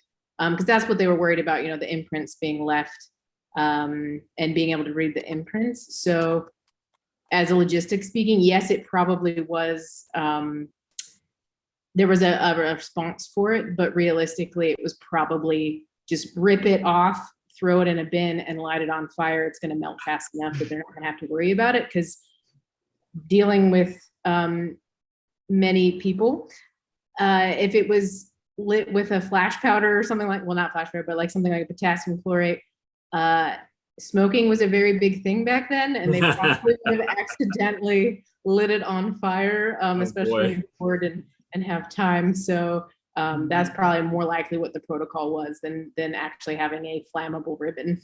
Yeah. I can see that. 4 out of 5 doctors recommend Chesterfield cigarettes over others. Was the cigarette ration back then, so Yeah. I recommend though. Now, I have a historical question. It seems to me that they standardized paper sizes well before they standardized the keyboard. Huh. I'm not Yeah, sure. but it's not truly standardized. It depends what you mean by standardized. Yeah. The 8x7. I'm sorry, 8x11. 8.5 by 11. That is Yeah. U.S. standard letter size. That is a quarter of a standard sheet, which was used for the letterpresses. So it was standardized through the letterpresses rather than through the typewriters themselves. Absolutely, yes. Yes. That makes sense. Gotcha. That absolutely does make sense. Okay. Yeah. Has anybody seen those 3D printed letterpresses that people can get? No, I haven't. I think I heard about that actually. Yeah. You could either buy the kit, or you can get it pre-assembled, I think. Something like that. Yeah. Yeah, I was fascinated about that because, like, one of my favorite fonts is obviously the Fraktur font. And, yeah, I was wondering, I don't know if there's a way, like, with the, I'm probably going to butcher it, the Mignon, the one you have that lever, you have to type individual letters, and it has this sort of The AEG Mignon, yeah. Yes, thank you, that one. And so I wonder if they start making your own paper presses, if that sort of technology can be brought back. Maybe. I guess it just depends, if there's enough interest to pursue something like that.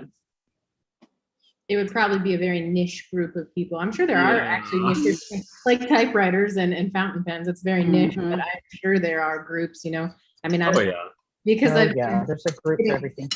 Because I've been getting like into niche groups. My Facebook, when I do get on it, likes to like suddenly start giving me all these niche groups like spindles and like all sorts of stuff that I'm not into, but I'm sure there are groups out there. Oh, it's because you like yarn, right? Apparently.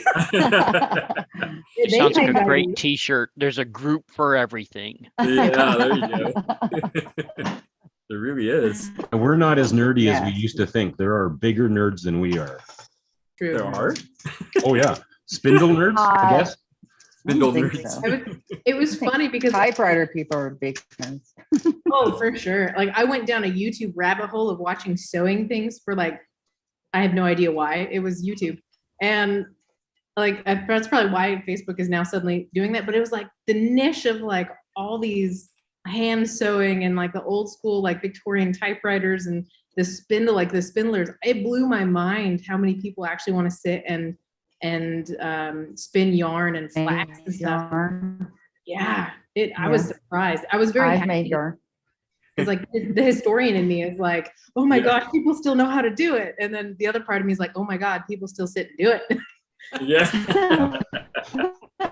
Talking about that, one of my geeky, nerdy friends actually wants to take a Teddy Ruxpin and turn it into a interactive animatronics. Oh. Using Raspberry Pi. Oh, okay. Okay. I keep a close eye on this person. Yeah. Well, they actually want to voice code it for Data from Star Trek. That's how geeky they are. Excellent. All right. Angela, how are you doing? I'm doing well, and I did the prompt for today. Oh, cool. Yeah, go ahead. I always forget and actually remembered. Oh. Okay. And this will also tell you a little news too. Okay. Yeah. Reminders for 2022. This is that to myself. Remember back in the summer of 2021 when you told some of your type pals that you had enough typewriters and didn't plan to buy more? Then there was that black sterling. I know you only bought it to save it from key choppers since it was only $30. The Corona 3 followed. You were kind to buy it from the storekeeper who really wanted it gone. The $20 AMC, which was not an Alpina as first thought, will be a nice machine once you replace the keys.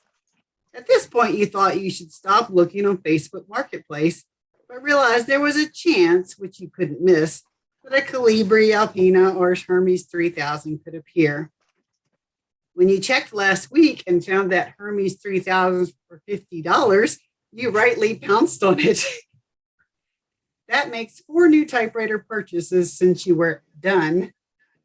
It's a new year. It's time to stick to your plan. What you really need to do is start fixing your machines with sticky keys and other issues. Wait, what are you doing? Stop looking at that Smith Corona Galaxy. That is not on your wish list. Are you listening to me? Hello? Excellent. Excellent. Oh, man. Gimme. So I purchased a Hermes 3000 for $50 this week. That's crazy. And when I checked Marketplace, it was listed 5 hours before, and it was in a town 3.5 hours away. Oh, wow. So I immediately messaged the guy, said, I'll take it. How do you want me to pay you? And within a short while, I'd Venmo'd the money, so it was mine. Then I had to find a way to get it. I know, right? So I put out on Facebook, do I have any people in Chesapeake who could pick this up for me? Well, a former student of mine from 30 years ago responded that he could pick it up for me. Oh my gosh. His in-laws who live in my town who were coming to visit the next day. Oh, wow. And then I don't have it yet because it's coming back to Harrisonburg today. And another former student who apparently is his brother-in-law is going to bring it to me. Wow. So these 2 students of mine from 30 years ago are saving the day for me. And I hope it's in good shape.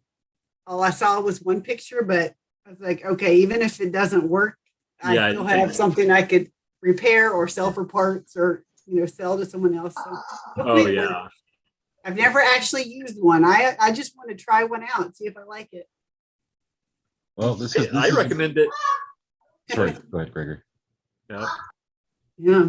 In Benson, I know of a Hermes 3000 and a Royal that is just sitting in a antique/thrift store. But the problem is they put the Hermes 3000 in what looks like kids' toys area. So it has been getting beat up on a regular basis, and to the point where the carriage doesn't advance. It's all jammed up, and I just don't know if I want to spend what they want to get for it. They want $150 for a typewriter that the carriage doesn't even move. Yeah. And they're banking it on that's a really hot typewriter. I'm like, yeah, it would be hot if it actually worked. So there's a Royal in that same store that's actually immaculate. The only thing that stops kids from playing with it, the fact that 27 keys are jammed in the type position. Oh, jeez. Yeah. Oh man. So I'm hoping that maybe I'll go and do that, but go and grab that one, not the Hermes, because that one just looks like it's been beat to hell, sadly. If anything, I might sneak one of those levers off of it and see if anyone notices. But but in all, I kind of stopped collecting for the moment, only because we're trying to save for a house. Okay. Yeah, that's But important. I'm still a user of typewriters. I'm still very much trying to learn how to fix the ones I've got. Very good. Very good. It is a pretty safe bet to say that any typewriter that has suffered at the hands of children is going to be wrecked. Yeah. And, what I've been trying to do is to go to that thrift store, say this typewriter has suffered at the hands of little children.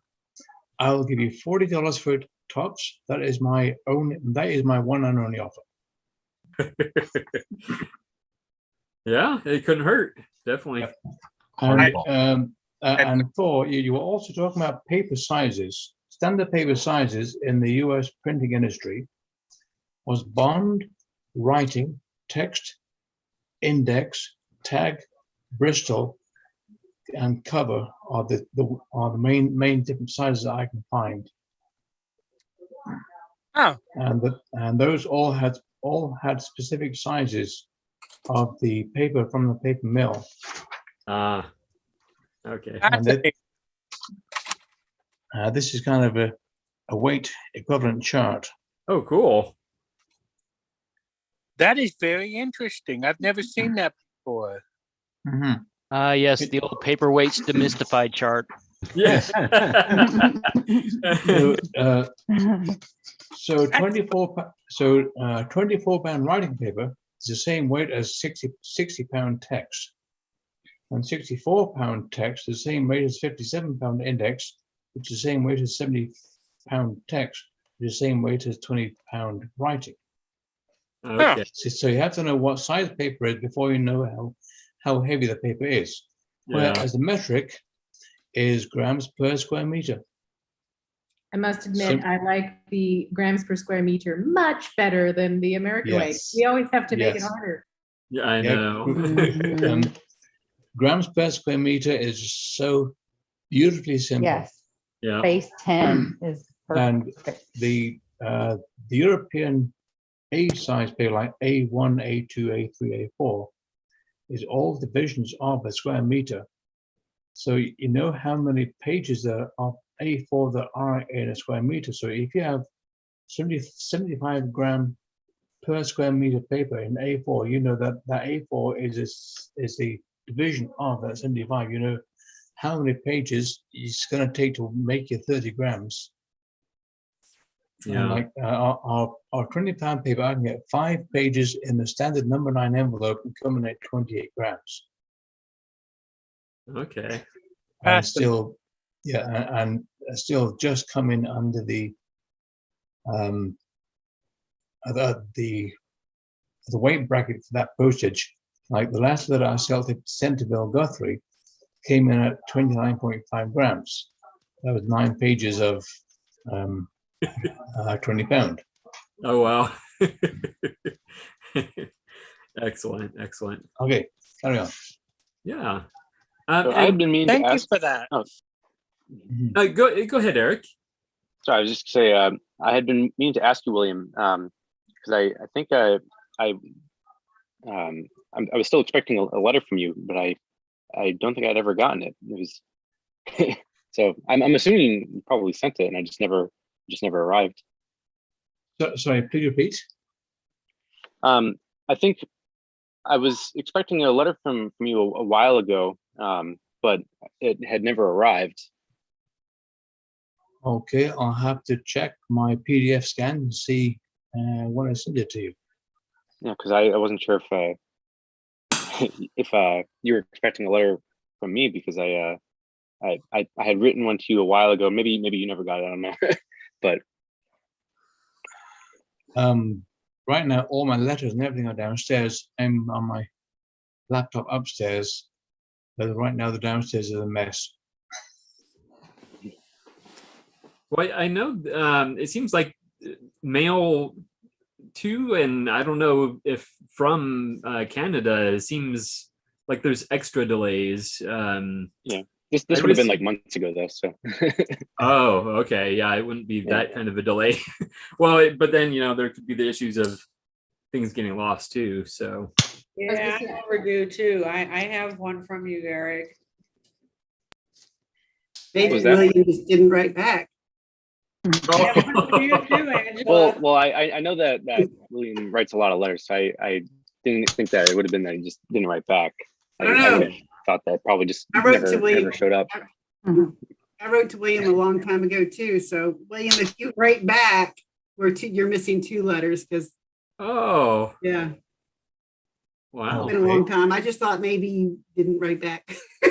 Oh. Do you have a backlog, William, or maybe you're not getting letters? I know that I'm not writing as many letters as I'd like to or as I should, because life gets in the way. Of course. Well, it's funny. People here have the ability to write letters, but back 50 years ago, 100 years ago, you didn't have the ability to Zoom with them and complain about not getting your mail. Yeah. No, I just figured I'd ask. You had to write them to tell them. I'm trying to find my copy. The last letter I sent to Angela made reference about the telephone booth in the background. No, okay. That would be recent then. No, I haven't gotten that one yet. Yeah, it's always hard because you write to someone and then if you don't hear back from them, you don't know, did they not get it? Or did they write you back? And maybe you didn't get it. So it's just always a question. If you don't hear back from someone, what's the reason? It could be any number of reasons. It's the beauty. Yeah. It's the beauty of letter writing. Yep. Did you receive the postcards that I sent you? I got Eric's postcard. Yes. No, William. I William. sent you a few postcards. I got the postcard with the picture of the hotel on the top of the hill. Yes. Yeah. And there's another one that I sent you. So maybe it just takes a while to, because I think the last letter I sent you was probably sometime back in the beginning of June. Oh wow. I know I had a couple friends in Europe and in Canada, and they said that they were having major problems with the postal service, not only our side, but their side as well because of all the COVID stuff. And I know a lot of letters and stuff got lost in translation. Or transit, I should say. They're probably sitting somewhere in a box in a store somewhere that hasn't gotten pushed out just due to manning. So hopefully they arrive. Well, sorry. Let me know if you ever got it. Yeah, the last one I sent you. That is one reason why I do a PDF scan of the letters I type before I send them, so that if all else fails, I can send the PDF scan and email to the recipient. That's a great idea. Yeah, and I have it. I have the letter that I sent you written out, like the original draft, so I can always retype it and send it if you didn't get it. I need to start doing that scanning. That's smart. I just started doing that recently. If I get a letter, a few months later, I might forget what I wrote. So, I like to to keep a copy. Excellent idea. So nobody uses a carbon paper? I have before now. I bought some, but I haven't used it yet. Yeah. Because I also scan what I send. Yeah. For just a record, my own record, because sometimes I forget what I wrote 6 months ago, so I go back in my record to remind myself. I haven't had. I'm in Canada, in Ottawa, and I haven't had any issues sending letters. They arrive on time, and I receive letters quickly, like internationally. I mean, so it might depend on where people are, and yes, COVID has had a great impact on many places, with people falling sick and so on and so forth. So I'm not surprised to hear that there'd be some delays. But recently, for us last fall, BC, the British Columbia, the province, had major floods and was cut off from the rest of the country, and anything shipped from BC east was taking a very, very long time. They had to go through the US and back into Canada to go around the highways that were basically flooded or destroyed by water. So not only did the roads get affected, but the rail tracks too. So it was really, really cut off for some time. So that is possible, certainly British Columbia, because I was expecting a package from Vancouver, and it took a month to get here. So that's a package though, not a letter. But I always have trouble with Bill's letters specifically. Wasn't it the first time you sent it? It was one number off, and they didn't deliver it, and then I got 2 weeks late. It's crazy. Like, I have the informed delivery that tells me mail is coming, and I think it was 2 weeks after one of Bill's letters when they finally brought it to my house. That's happened to me on a couple of letters. Ironically, the first time that happened was oh gosh, I'm trying to remember the gal's name in Vancouver. She hasn't been on in a Kelsey. Yes, Kelsey. Her letter took exceptionally long to get to me. It showed up in my email for the informed delivery, and then it didn't come, and they ended up returning it to her for some reason, and then she had to send it back again. And had I not received the informed delivery, I would have never known any better. But the one thing I was going to add was that I know that I correspond with a number of different people from Canada, and William's letters are always it takes the longest to get to me for some reason. After he's sent them out, it just takes quite a bit longer than the letters I received from a number of others elsewhere in Canada. Interesting. And he's actually on the west side, like you, right? Fairly close. He's are you the province next to British Columbia, William? Are you in Calgary? Yeah. And so it's you never know what variables are going to come into play. And also letters sent from here, if they're not going to the next town south, first have to go to Calgary to the sorting center there. Then they get shipped out to the international sorting center if they're going international. Then they get shipped to the country's receiving center. Like from here, a letter would have to go from here to Calgary to be sorted, then go from Calgary to I'm trying to think the name of the place just north of place in BC. Then it goes down to San Francisco, then gets routed from there back to where it's supposed to be. Oh my goodness. Yeah. Wow. Yeah, so it probably might have just be taking a long time, because I think there was another postcard that I sent you too that was different from the hotel one, because I had gotten you for the postcard exchange the last time. So there's another one that should be on its way to you if you haven't gotten it yet. And the As Marina was saying, a lot of mail was being shipped down to the States, across below BC, then up again. But once the Omicron variant hit, then those borders were basically closed down. And so things are just sitting waiting for the highways to reopen again. Right. Yeah. Yeah, makes sense. I just didn't want you to think that I didn't like you. You didn't get my letter No, yet, and you were expecting it. Yeah, Eric, you're such a harsh guy. I know. We all bear with it the best we can. Yeah. Yeah. Put up with poor Eric. He's so rough. I guess the way I deal with the whole thing is I just send the letter and then I forget. And then if I get something back, it's just a nice surprise. Yep. So, yeah. I do have a question for you guys on letter writing, because letter writing with my typewriter is actually fairly new. I've been handwriting letters before, but how many of you guys actually use colored ink, the colored ribbons? The Zephyr I just got actually came with, I think it's supposed to be blue, but it's kind of blurple. Typewriter ribbon, and I won't lie, I love the black ribbons that I had, but typing with the blue has actually been like stupidly fun. How many of you guys enjoy writing with the different colored ribbons? I do. I have We Are Memory Keepers ribbon that is black on top and brown on the bottom. So I'll just use the brown part. So yeah.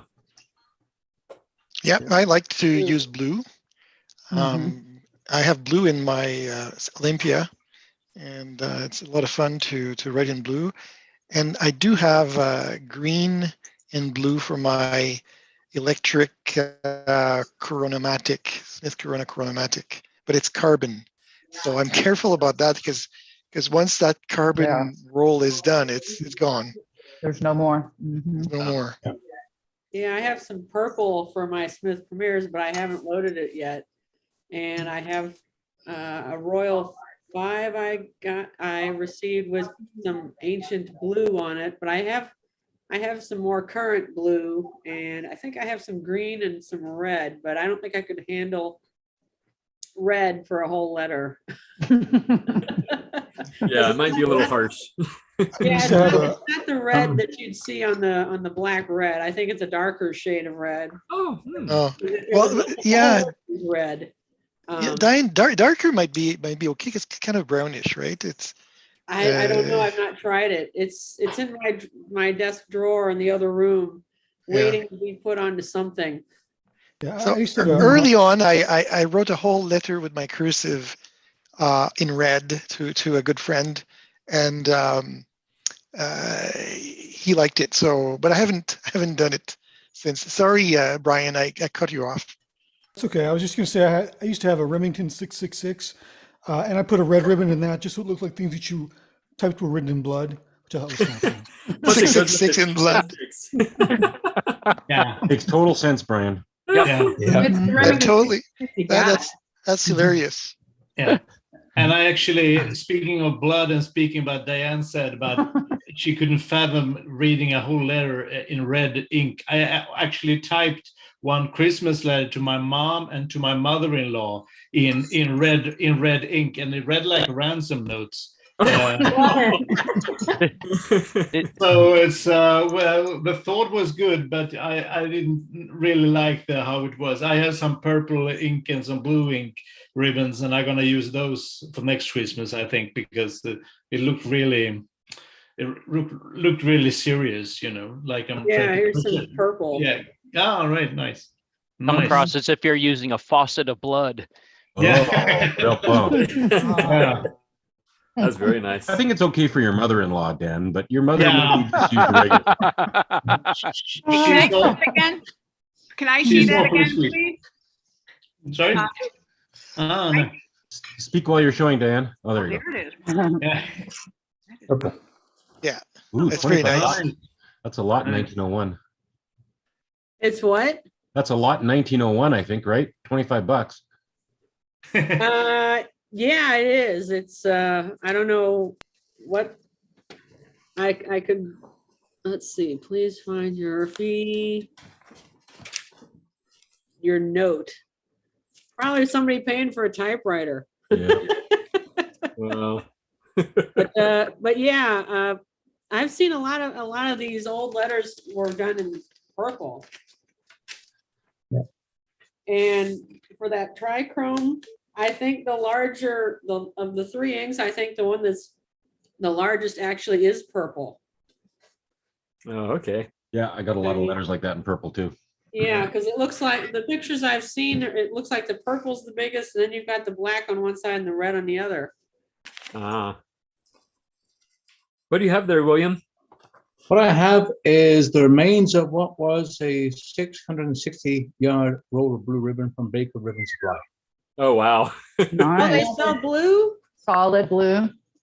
Solid Yeah, blue. they sell blue, purple, brown, and something else in solid. And then I had a custom inked roll. Oh, wow. Of green over brown. Oh. Ooh. Yeah. Can you cut off some of that for me? Yeah, they'll do custom colors if you pay. Oh. I have the only thing is that the colors aren't quite as intense as I'd hoped. Oh, yeah. Yeah. I have orange right here. You need an electric typewriter. Possibly, yeah. Yeah. Yeah, that's a big thing for me is that I still like black on white paper because it's so clear. Yeah. Now, the thing about me is, although I have never been officially diagnosed, I almost wonder if I don't have a touch of Erlin syndrome.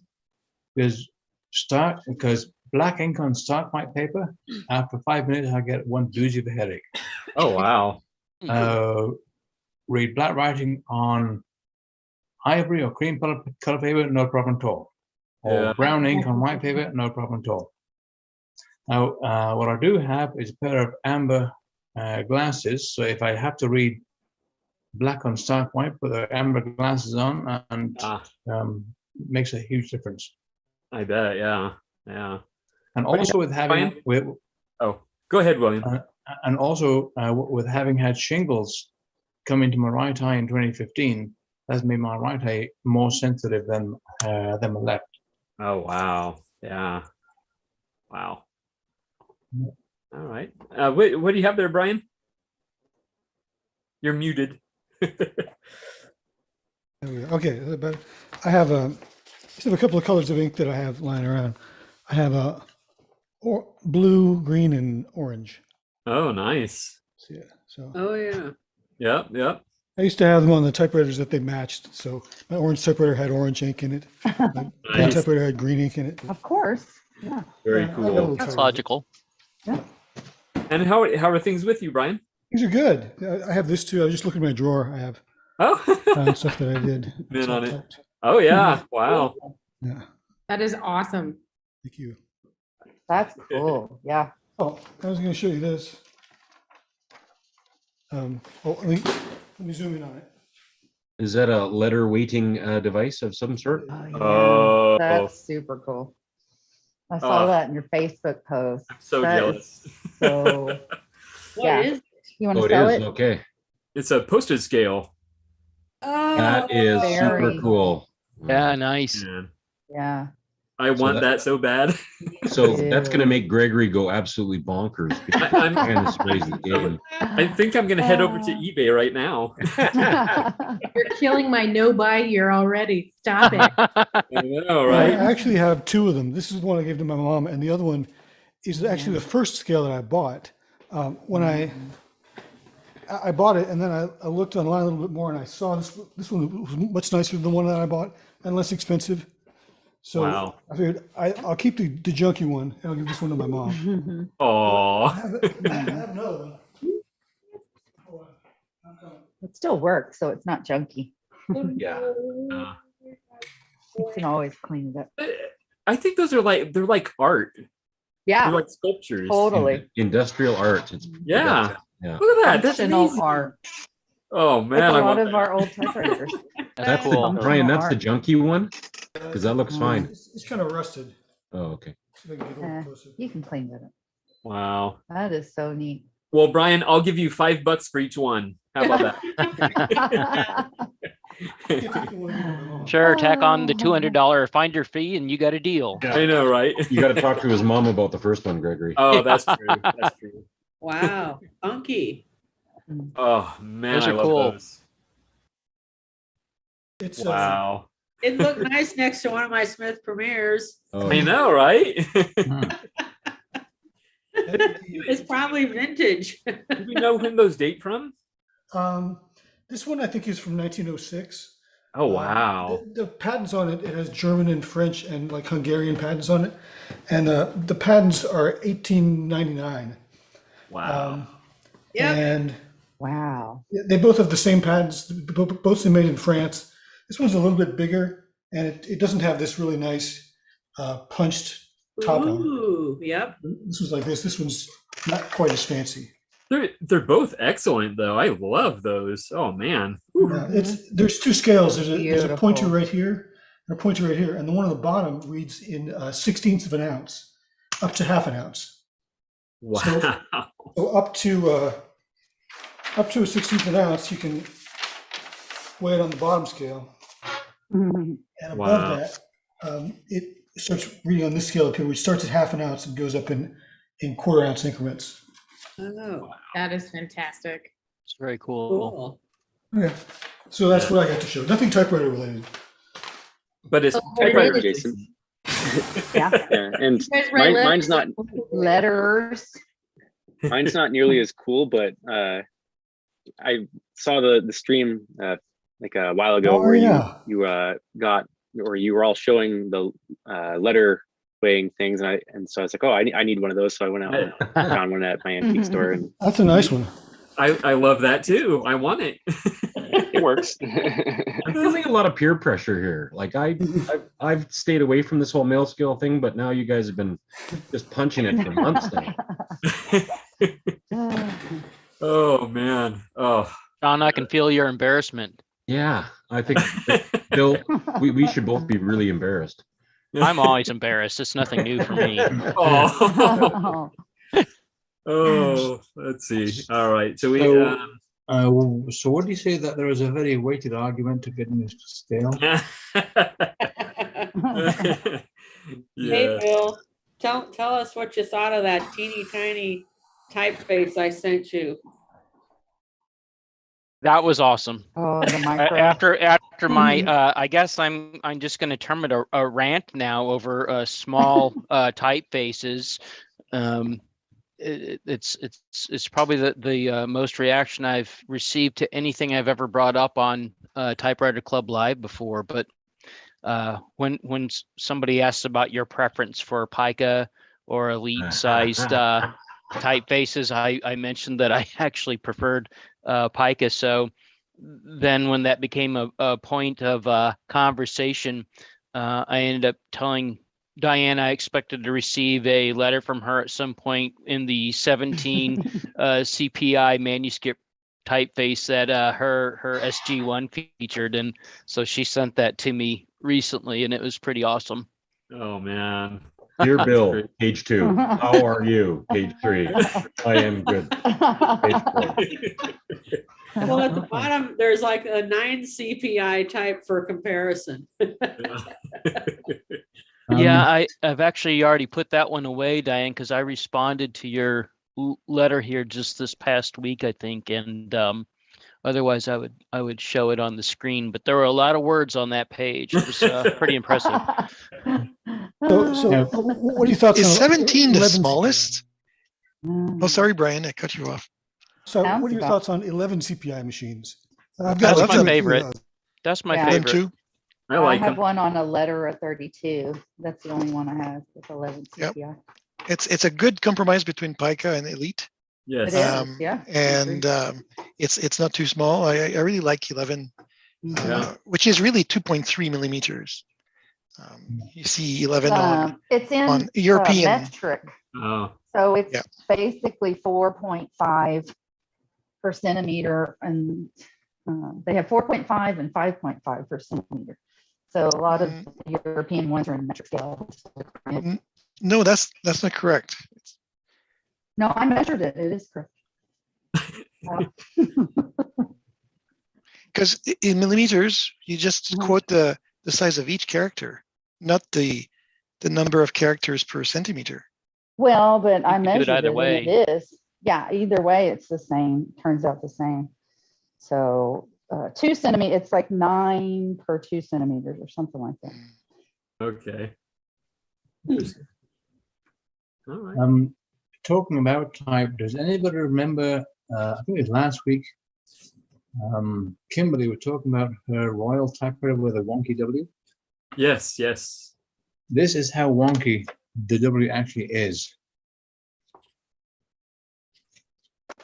Where are we supposed to look for? It's very W. William. Oh, yeah. That looks like Dear Milliam. Yeah, I mean that. Oh, that, wow. that is literally half a line out. That's a wonky. Yeah, very wonky W. That's very janky. Yeah. Really wonky. And wow. Again, there. Yeah.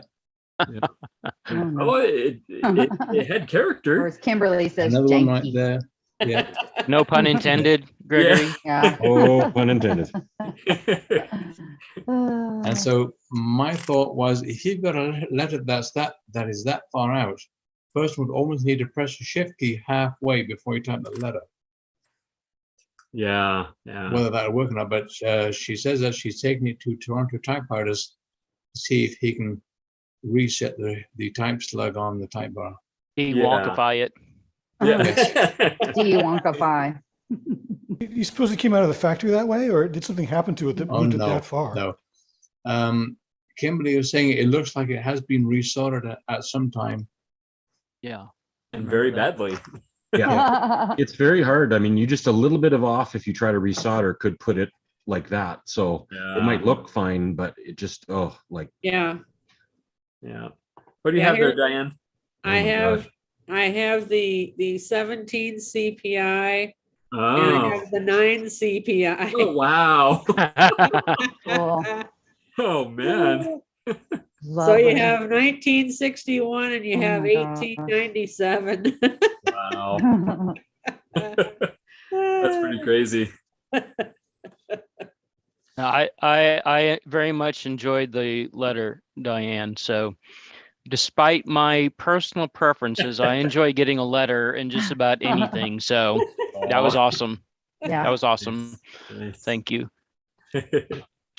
All right. Well, I think, Bill, to be honest, when you said that, it was just an invitation for us to pull your leg. Yeah, exactly. Hey, if I get more letters out of it, it works out great for me. So yeah. There you go. There you go. Oh, man. I think you also said something about letters written in cursive. Yeah, I have a harder time. I'm like one of the few people that is not a fan of script typefaces. I actually do. I can read cursive just fine, but I didn't like writing in cursive when I was a kid. I went to printing my letters as soon as I could get away with it. And but again, I'll read a letter with script typeface all day long. So well, I'll send you script typeface now. if it gets me a letter, I'll take it. Okay. You're awesome. Oh, It's man. funny. I like seeing the script typefaces. It almost makes me feel like I'm cheating, even though I don't write in cursive. I'm like, this is cheating. I should be writing this. Even I don't have any to have that, but it's so beautiful that like in my handwriting, I have learned to love it, but it's like half toddler. So like look at it, I'm like, my handwriting should look like that, and it does not. Yeah. That'd be a great font name, Half Toddler. Half toddler. Yeah, the cursive machines are like in the standard perfect cursive that you're supposed to copy. Yeah. Nobody And can do. How are you, by the way, May? Oh, I'm doing great. Thank you. Yeah. Excellent. Excellent. No There new she is. typewriters. No new typewriters. I am always here. I'm just running around fixing lunch and cleaning and stuff. But I have my, Bluetooth, so I can always participate. in the chat. You're our best multitasker. May on the go. I do multitask. Well, before Typewriter Club Live, Sunday morning was about doing chores. And stuff like that, so I still have to do those things too, Yeah. but I can talk at the same time. So. I find it interesting how enamored you have become with electric type bar machines. Well, because they're so much easier to type upon. I've been typing on computer keyboards for 20 some years, and they have the same layout, with the apostrophe, on the right hand side and stuff like that. So they match the style that I've, gone accustomed to. And plus they're just easier to type on, but I don't have strong pinkies anymore like I used to. So it's easier to type on the electric ones. And the type bar ones are basically the same thing as the manual ones. They just have a little motor, help with the motor to strike the paper. But as far as the mechanics and repairing them and cleaning them, they're very much the same. So exactly. I really do like the electric ones, and I like the old Royal Quiet Deluxe too. They kind of have a love-hate relationship in the typewriter community, but I've found, I guess I've been lucky. I have 8, variations of this machine, and I've never had any skipping problems or any issues other than just being dirty. So I don't know what all the fuss is about, with the negativity. So, but people either love or hate all typewriters, right? Pretty much. Their favorite. There's a typewriter for everything. Yeah. I like to use electrics if I have multiple letters to write in a short amount of time. I don't get some tendon issues, tendon pain going on. So. Yeah. I really like. I have, especially when you have to write letters back to Bill, the 5-pager letter. You can't just write him back one page after he said you 5. Of course you can. No, I can't. I have to match. But I love it. This gives me a reason to type more, and this is a great way to use our typewriters and to forge friendships and also use our machines at the same time. So it's great. Yeah. No, it's great. I mean, like May, I have actually my first typewriter was an electric, and one of the things that was really good about it, it was maybe a 79 or 1980. It's difficult to know precisely because the serial number is a bit off, but it had a really good Platen, and basically hadn't been used very much. It was never used in an office. It was personal typewriter, and so it wasn't damaged. It was a bit dusty, but it didn't need a lot of cleaning. It didn't need so much work, and because of Platens and the feet are still good and everything, it really didn't require a lot of maintenance. And I think it was a good introduction to typewriters for me. And I've written to Bill before that when I get on the electric, it really goes. It's like the machine wants to go faster than me. And so I actually make more typos on the electric because I start getting my speed up. And when I get my speed up, I start still touch typing, making mistakes if I don't look at the keyboard. Also, they tend to be pretty cheap. They are cheaper. If you look in Goodwill or something like that, I probably see 3 times as many type bar electrics as I see manual typewriters. Yeah. Yeah. Yeah, I get them for less than $20 from Goodwill. Yeah. That's right. But last 2 were less than $8. Yeah. Oh boy. Yeah. The Smith Corona electrics nobody wants them, but I love them. Yeah. And what about your last Sears that you posted? It's beautiful. It seems like it'd be in super condition. It's perfect. It's got that it's perfect. Night Rider kit glowing red light in the middle. Yeah. Well, the only issue is the plastic, levers where you carriage release and stuff like that. They're all broken. Yeah. Oh. But the metal tabs are still there. They're just not covered in plastic, so it still works. Yeah, I've got one of those that has that same problem. With your fingers. Reach around and hit the metal tab, and it works just fine. Yeah, it works fine. You just have to pull on metal instead of plastic, so no big deal to me. Yeah. I might find a donor machine someday and replace them, but I don't know how hard or easy those are to. Well, pull off an old machine. You're right, but I've been thinking of making replacement in, in other material. just making them myself. Whittle some wood. Yeah, wood or is anything. Yeah. wood is a cheap. great, yeah. Is easy to whittle. It's easy to shape. And you can, if you have to put it over a lever, let me just use like like this. You can make it in two parts, and you glue it with epoxy, and after that you shape it. Once it's glued, and you can even at the risk of like being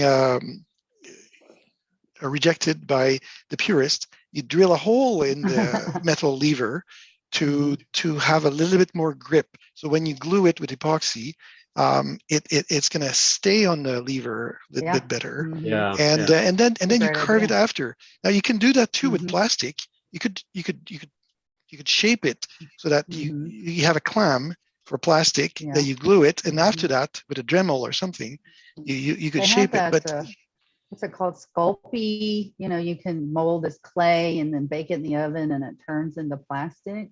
Yes, then there's that. Those, onto and there's also a type of plastic that is like plasticine, and you can mold it, and it will harden, but stay somewhat supple. A little flexible. Okay, I'm gonna go get it. I don't remember the name, but I'll go get the package and I'll come back. Sure. Excellent. Yeah, I don't think the 1960s and 70s typewriters, the purists aren't going to care what we do to those. Yeah. So we can customize those. We can put rope handles on the front. I know, right?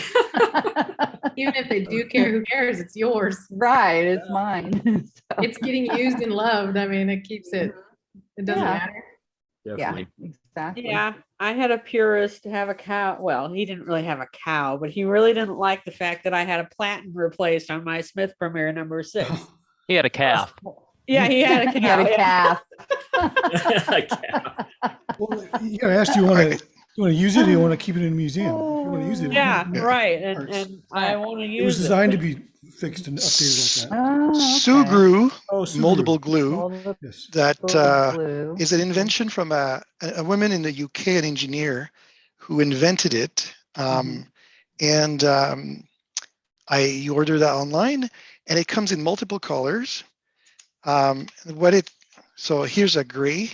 It's a little pouch, and you open it like you open a condom, and then you can mold it with your fingers. You put some soap or soapy water, and you can mold it and let it dry, and it's incredible. This is a great product to repair a bunch of things around the house. Handles.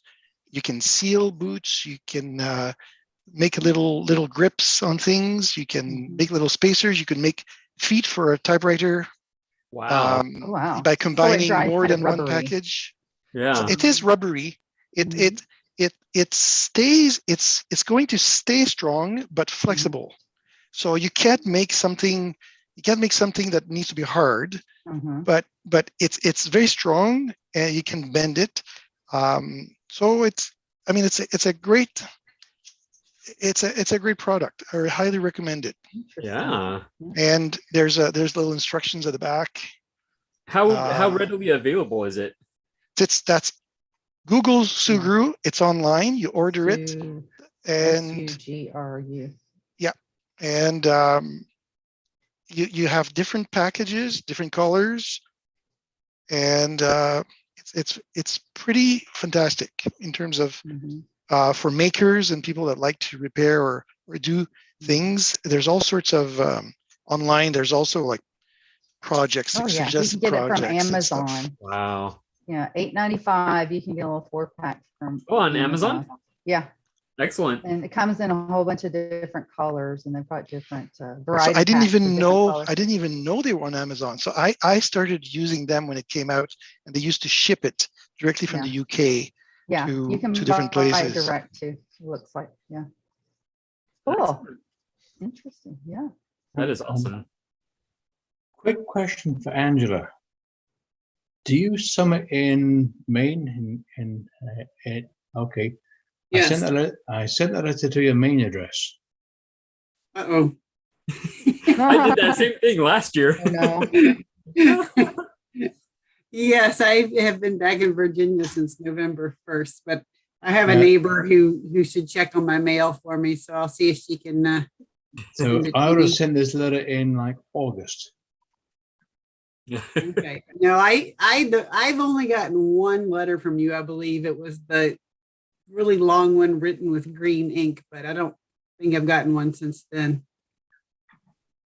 I will check, but that. See, I will have to check my records and see A, how many letters I've sent you, and B, when the last one was. I'm gonna go look. I'll be right. And which shelf you suppose this in? Yeah. All right. Go ahead.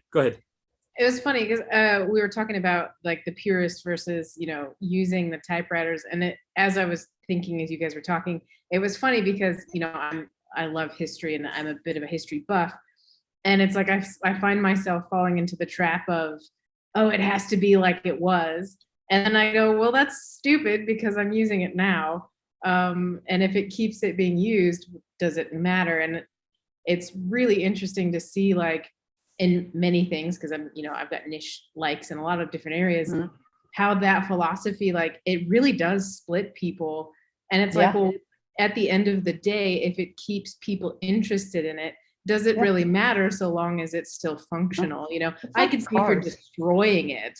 But if it's still functional, at the end of the day, if it engages people to look at it, why does it matter? Especially if it looks better and works better. It's like, hot rodding cars, pimping your ride. And there's some amazing paintings still drives that people are doing on like airbrushing, and especially some like the electric ones that are kind of like that blah white. I've seen some amazing of those, and I was like, man, I would buy that. Like, that's awesome. Yeah, I'm all for upgrading typewriters. Of course, I would not upgrade certain ones, like the really old ones. I try to preserve as much originality, but the newer, mid-century and newer, who cares? If it works, that's all that matters. You found it, Angela? I found it April. That was the last letter I got from you, William, was April. Okay, that must have been it then. Well, right. when you go back, this whole year has just been crazy busy in the shop. Time just slipped by before I knew what happened. Yeah, I got way behind in my correspondence, and it started in Maine because I was so busy working on getting guest rooms ready for the guests I had coming that I did not write any letters. So I got behind, and then I came back to Virginia and I stayed behind because every time I would get one or two letters written, I'd get one or two more.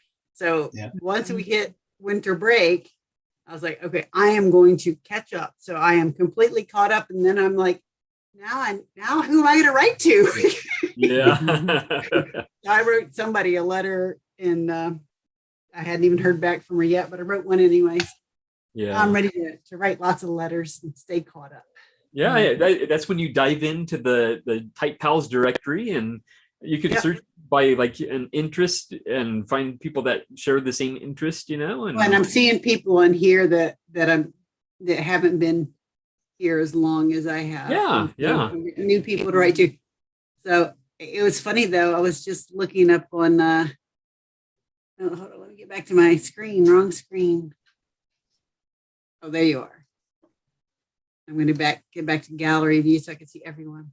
So I looked up Mary Beth, and it said on there that you like swing dancing in more sanitary times. No, less sanitary time. So my question is, did you like dirty dancing? Dirty dancing? I like less sanitary. I did like Dirty Dancing, the movie. Yes, I mean it's entertaining. I hadn't thought about it that way. But yeah. I love the name "Less Swing Dancing and Less Sanitary Times" for an album title. That's perfect. Yeah. How are you, by the way, Mary Beth? I'm doing well. I'm strip painting. Oh, okay. What is that? I'm multitasking. I been writing a lot, typing correspondence. I bought a day calendar that I'm using to journal on one side. It actually has a blank side on the flip side. So I'm having a lot of fun journaling on the back side. And on the front side, I use it for my day-to-day activity, hour by hour. So I like incorporating my typing into my daily, list making, list, whatever. And so it's been fun. So so I've just been writing, typing And Lindsay. for the moment, but hi there. So just just enjoying typing as much as possible. Excellent. That's what we like to hear. And I haven't acquired any typewriters. I'm not in acquisition mode. Okay. Either am I, but I do occasionally allow myself to look. But yeah. We all say that. I know, right? One little look. One little look won't hurt. Right, Mel, you're into electric type bars like I am. Yeah. You have a couple. You have a Smith Corona. Do you have the Electra 120? Yes, I do, in cursive. And you have the cursive one. Oh wow! I have a cursive one, and then I have two 220s, and then I have a couple of Sears one. I have another one on the way, and then I have a what is it called? The first electric, the Corona. What is it called? Chronomatic? No, not Chronomatic. The original was the Smith Corona Electric. It was just called Electric. Well, okay, the one at the first 6 series. I forget what it's called. Okay. It's Corona something. I have it here somewhere. But yes, I have about 5 of the 6 series Corona Electrics. I love them. They're one of my favorites, next to the IBM Selectric. Brian's showing us. I know. I just love on it. electric. Oh, it's called the Coronet. I have a 1960s, early 1960s Coronet. Is that the one with the manual return? Because there were 2. Yes, I like the ones with the manual return. I do too. The electric return is fine, but it really shakes the desk. Jarring. Yeah. I have one of those. Plus, there's a little bit more to go wrong when you have the electric return. The manual return is just more gentle. What is that, Diane? I don't type that fast. This is my type stamp. Sorry. Good to see you, Dan. My type. Happy New Year, Dan. Oh, your postcard? Oh wow. Type sample cards. No, I of put different sample. typewriters. Oh, gotcha. Yeah. Oh wow. Yeah. I think I do have a few duplicates, but it's like, okay, I have far too many typewriters. Said no one here ever. Anyway, I don't pay attention to font. The sad thing is, as long as I'm not tripping over them. It's not complete. Oh. Yeah. It goes from 1889 to 1980 something or other. Nice. I have one of those plastic wedges that's the 1980. I think my mom. No, actually, the daisy wheel. Yeah. Yeah, the script wheel. That was my first real typewriter. My parents gave me my senior year in high school. The gray wedge. Yeah, I have one of those. I think it was one I got with my first Smith Premier, because the guy, it's like, yeah, I talked him down in price, but he's like, oh, if you give me this, I'll give you these 3. Oh, So oh wow. Geez, I only wanted the one.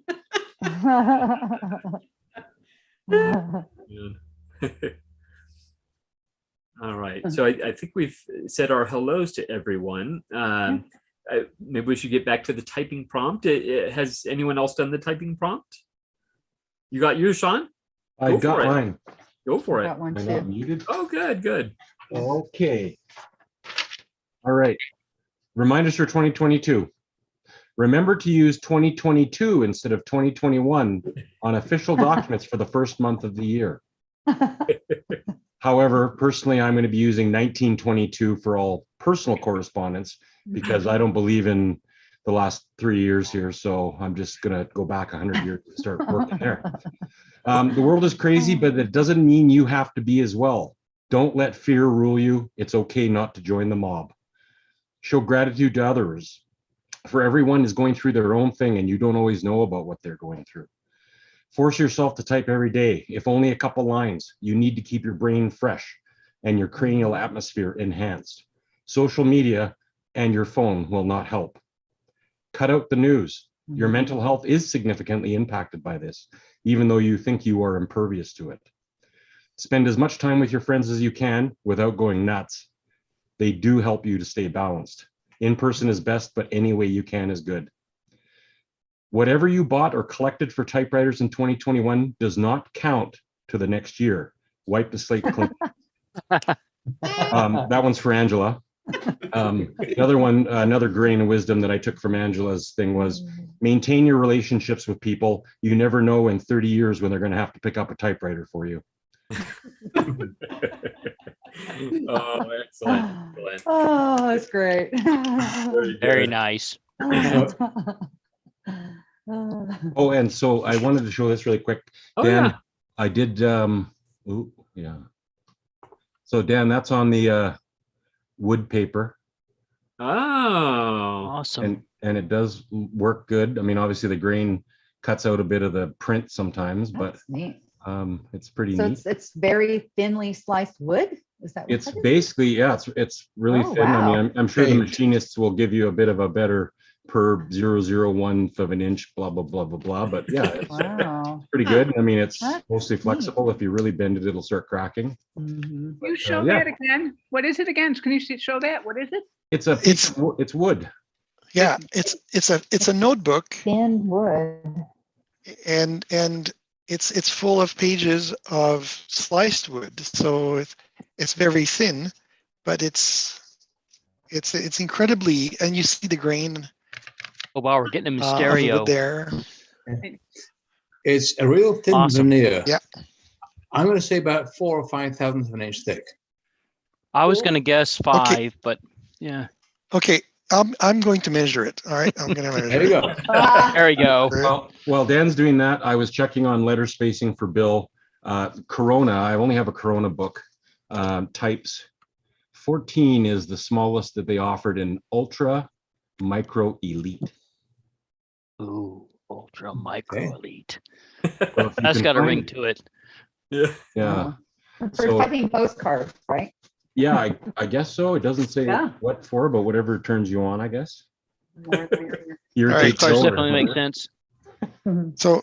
So I measured 3 places on the first page, and comes out at 7 thousandths of an inch, which is just a little bit under twice the thickness of standard paper. Standard photocopier paper is, That's not when you bad. get 2 sheets, it's about 8,000, and so that's 7 thousandths.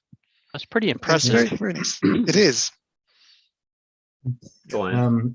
In one of my letters to Bill Guthrie, I wrote on some Belfast bond 50% cotton, which I'd originally bought for making paper patches for long-range muzzle, for long-range cartridge black powder bullets. So it was a bang of a letter. Absolutely, yes. Oh boy. And Diane was showing type samples. What I tried to do, see myself, is to type up a typewriter information, a card to each machine, then have a type sample on the back. Nice. That's nice. That works well. Yeah. And that is this little machine right here.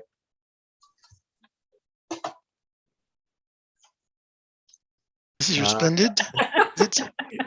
Yes. You need that Very picture nice. of yourself next I to know. the typewriter on the back of every card, William, holding up the typewriter. That's an SF Deluxe. Yeah, I love those. Beautiful machines. Yeah, I use Machine flop.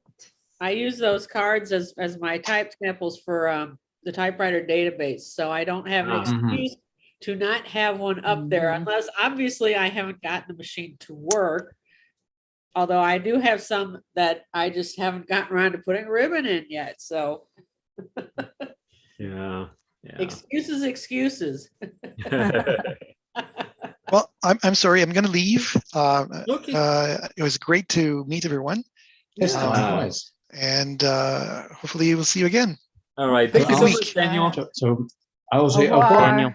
Danielle. Au revoir. Au revoir. Merci. I'm also going to sign off and go. And Angela, before you go, I just want to say I really hope that your Hermes is in working order when you get it, because I love the story behind it. I know I've surely mentioned both to yourself and May how how high esteem I hold teachers in, and so I love the fact that you have students from 30 years ago helping you out with this. That makes for like one of the best stories involving a typewriter I've heard. So my fingers are crossed for you. Yes. Thank you. Yeah. Good luck. Good to see you, Thank you. Angela. Goodbye. Bye, Angela. Bye, Angela. All right. So sorry, one more thing, because Eric expressed a little Oh, it looks like concern. an Eric letter. I do have an Eric letter that I haven't responded to. So if Eric thinks I don't like him, I do. Oh. I do. I just slow. Okay. Me too. Me too. Me too. Me too. Good. Everybody does. Then I'm not the only one. Well, you have an excuse because it's international. You can say, "Oh, I guess it hasn't got there yet." Right? Oh, I'm in Canada. It takes so long. Yeah. I have One of my 3 or 4 letters to respond to so far. one of my favorite things about getting letters from Eric is to see which ink he's featuring for his signature. The multicolored ink. My favorite so far is kind of like a coppery brown color. Of course, I still have the letter. I can look it up, but that was just really a gorgeous looking ink. It's very cool. Probably either Ancient Copper by Diamine or Mont Blanc Toffee Brown. I think Those it are was the ones first one. I think it was a Diamine. Yeah. Parker Twink, blue black. Right. Yeah. May, I think you said you had a typing prompt? I do. It's kind of long, but I'll read That's it anyway. okay. It's a letter to my type pals. So, dear Typewriter Club Live, Happy New Year, type pals. It's great to see old familiar faces as well as some bright new ones. Oops, let me get my glasses. It's a little blurry. Collecting typewriters was a major part of my life in 2021, procuring about 30 to 40. I forget because I started in August 2020 during the quiet of the pandemic lockdowns. I'm up to 49 now, with my 50th to arrive sometime this week. Another Sears medalist. Some of my favorite typewriters are the electric ones, especially the IBM Selectric and the Smith Corona 6 series. Today's typing prompt asks us what our reminders are for 2022. One of them should be perhaps that I need to slow down on buying typewriters.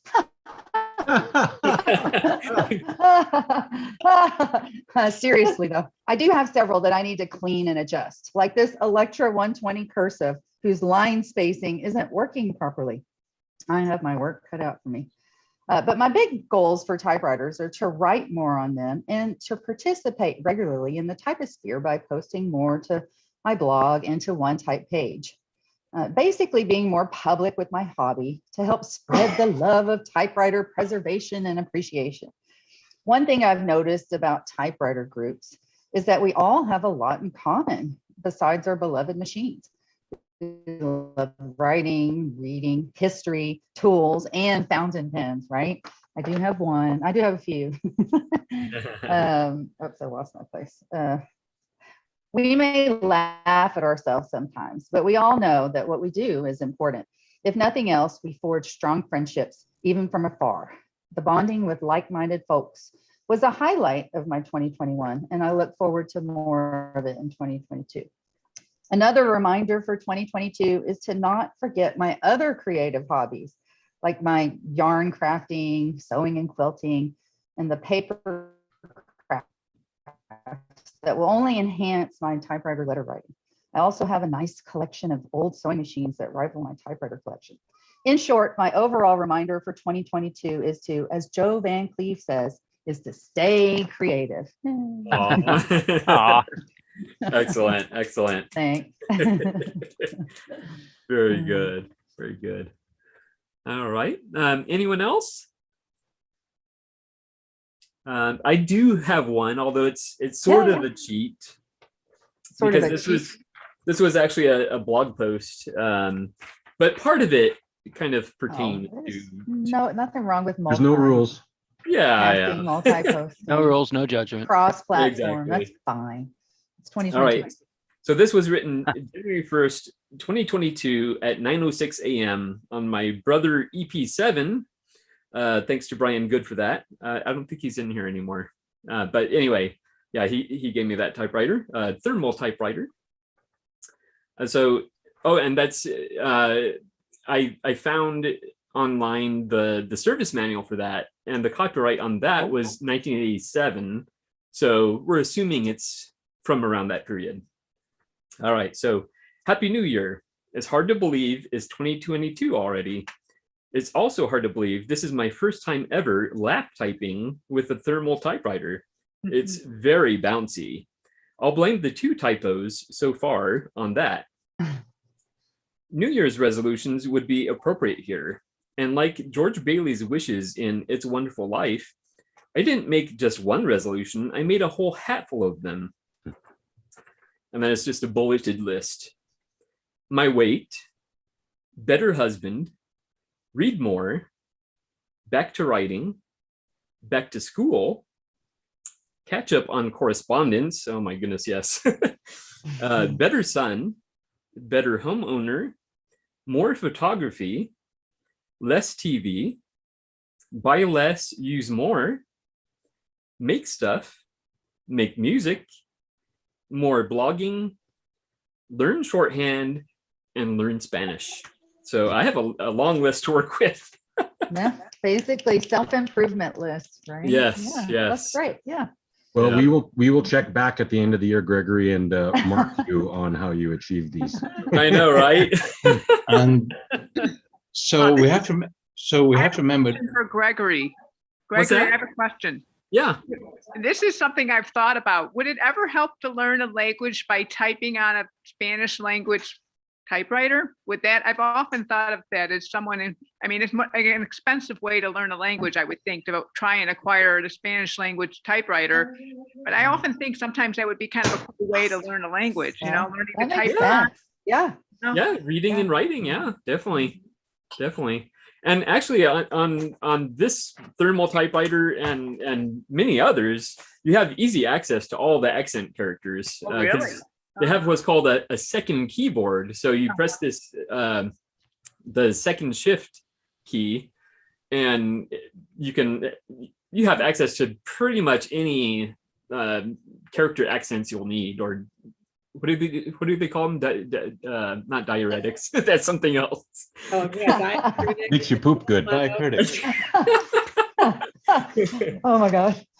But yeah, that might be an interesting approach, actually. Yeah. And we have a Bernardo in Portugal. I know that's not quite Spanish, but you know, it's related. So maybe I could get some tips from him or something, or have him write in Portuguese. Yeah. Yeah. So come the 1st of December Type Club live meeting, we have to greet Gregory by saying, "Buenos dias, Senor Short. ¿Cómo estás?" Oh yeah. Typewriter. So I've started using an app, Rosetta Stone, and it's like a subscription, and you have access to all the languages that they offer. So you could, jump around. You're not just stuck with one language. But it's very bizarre how it starts out. It starts out, I guess going into it, I thought it would start with, how do you say hello, and how do you say how are you? But no, it starts out with the man is drinking, the woman is drinking, the boy is drinking, the girl is drinking, and eating, and it's like, why is it already teaching me all these like the genders and stuff like that? It's like, I don't know, it was immediately discouraging. So I might have to try a different one, but yeah. I wanted to start with hello. Well, of course I know that, obviously, but hola. Oh, it was hola. Yes. Hola. Yeah. But that's a long list, and I'm especially wanting to do the shorthand because first of all, I can do that with the fountain pens, and plus I have my the what do you call it, this steno pad, so I'm all ready with that. So I just need to break out the book and start working on it. So yeah, that's a long list of things. It's important to have goals. Yes. Yeah. Yeah. I'll But, have to do a yeah, go ahead. I'll have to do a geez, my brain is just going poof. Yeah, Oh. I'll have to do a one and post it on the site. Yeah, and do remember that by posting it on there, you will receive a sticker. So Okay. for example, I think she's already gone. Yeah, and Marina. Oh no, she's on, but she's not on. But Marina will be receiving the sticker. So yeah. What do you have to do to get a sticker? Where do you have to post it? Sorry. So if you go on to typepals.com, you log in and you go to the members pull down, there's the galleries, and then there's a gallery specifically for the typing prompts. So if you post it in there, you will get a sticker. I guarantee it. Oh, cool. Okay. Yeah. So I want to start giving those out again. I still have a fair number of the stickers, but the keychains I'm just about out of. So and one of those is headed to Diane because it's long overdue. Yeah. So I figured out how to dry my postcard because since I glued it on the back of this. I turned on my other laptop that actually has a vent on it. And I'm just gonna let it sit. And let that vent blow some warm air over it. Because I'm like, I don't want to put the stamp on there till it's dry. Yeah. Oh, I did have one thing I wanted to show, by the way. Let's see here. So this is kind of thinking of Joe Van Cleve, and I think he recently had a video about how he stores all of his typings. Yes. My original solution was this, just a manila, it's all blown out, but a manila folder, and I had them stuffed in there. I was like, I need to do something a little better. So I didn't want to go through the process of having to 3-hole punch everything. So I found this, and this is actually, it's really cool. It actually has a clamp, so they're all clamped in there. And well, I would demonstrate it, but everything's gonna fall out. And the problem with this is I have all different sizes of papers, so that's probably not ideal for this. Because as you can see, it's all like, it's not neat, basically. And are these things you've typed or you've received? These are like blog posts and just random typings, maybe a couple letters, but not too much. It's mostly blog posts. Okay. And just random typings. So I love it, but also I was not impressed by the thickness. I mean, it's basically already full. I was thinking it was going to be thicker, but I love the idea of it. I just need to perhaps alter how I'm using it, but it's really cool. There's a lever here, and you lift that up, and it raises. This is a clamp, and it raises the clamp. You put the papers in there, and then you lower this, and it clamps down on it. And it's Nice. Pretty sturdy. So, but again, it's awkward because I mean, like here we have this like receipt paper, thermal typewriter, you know. So there's all different sizes in there, and so it's a little bit awkward. So, I'm still going to tell Joe about it. Well, I know one of his hacks actually was when you have the smaller pieces of paper, just attach it to a regular size sheet of paper. So I may end up doing that, and then I could store them all in there. But yeah, so this is I don't remember the brand, but it's basically called a punchless binder. So, and you'll know because it has the metal clamp there. So, but it's really cool. So, and it comes in this nice smoky gray color. I think they have 2 other colors as well. I think blue and red or pink or something. But yeah, so that's that. Yeah. Another trick with small pieces of paper is to get one of those page protectors. And you can just drop the pages in there and then clip that into your binder. That's very true. That's very Bye, true. Marina. Bye, Marina. Bye, Marina. Happy New Year. Bye, Marina. Good talking to you. Yeah. Yeah, so that was that. And yeah, any more typing prompts or questions or comments or anything? I do have one more thing to show. Okay. Yeah. So let's go ahead and do that. It's something I've been working on the past week or so.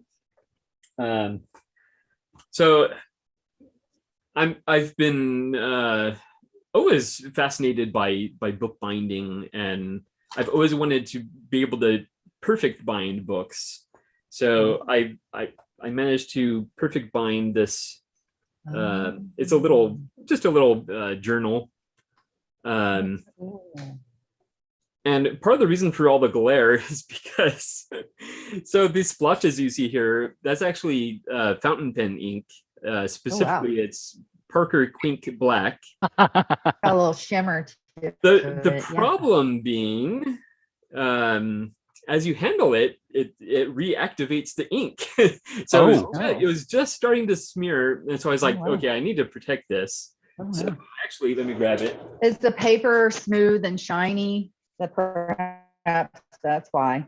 No, the paper is actually very very papery. Porous, very porous. Yeah. So it's not a smooth, waxy coated paper. No. Oh.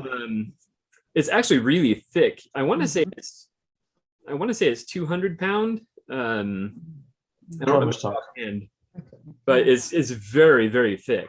It feels like a hardcover essentially. Yeah. So I tried sealing it with this. Yeah. And I sprayed it and sprayed it and sprayed it. And well, first of all, I had set it in a cardboard box, and then I put like painter's tape on because this is like bookbinding tape. So I didn't want to coat that. So I put painter's tape on that. And then I had it in this cardboard box, and I sprayed and sprayed and sprayed. And the cardboard box got coated, the painter's tape got coated, but it's like the cover was rejecting the spray. It was supposed to be glossy, and it was not glossy at all, and the ink was still smudging a little bit. Interesting. So I'm ashamed to admit I self-laminated it with packing tape. Well, that's all right. That works. So, you know, it's basically lamination. That's fine. Yeah. But I mean, this was kind of, I'm testing different things and figuring out what works and what doesn't. That's very nice looking cover. I really You saved the like that day. design. Yeah, with the ink splotches. You got to how grow did your you skill. actually bind the pages together? Did you sew them or? So or I actually have staple? I have two small cutting boards, little plastic cutting boards, and I wedged I guess I should talk about how they're folded first. So they're essentially in signatures, but each signature is just one piece of paper. So it's basically a piece of paper folded in half. A letter sized. Yeah. Standard. Yeah. just folded in half. Uh-huh. And then I stacked them all together and pressed them together with this cutting board and some little clamps. And then I put bookbinding glue on there. Oh. And then that I covered with the bookbinding tape. So that's basically how it's done. I did you cut the sheets in half, or no? They're folded. Because I figured, but how do they stick together? Well, because you stack them together, and then when you press it down with the cutting boards, you can then apply glue to the spine, and basically it glues everything together. So I mean, the glue soaks through all the layers and holds them all together. Pretty much. I put 5 coats of the glue, so there's a lot of glue on there. Cool. And it looks professional, like you would buy it in a gift shop. That's very nice. Thanks. You're not going to be able to make it out because it's a very, very faint, but it has what would be considered an end paper. It has a very faint pattern to it. And then you have the regular pages, which are just blank.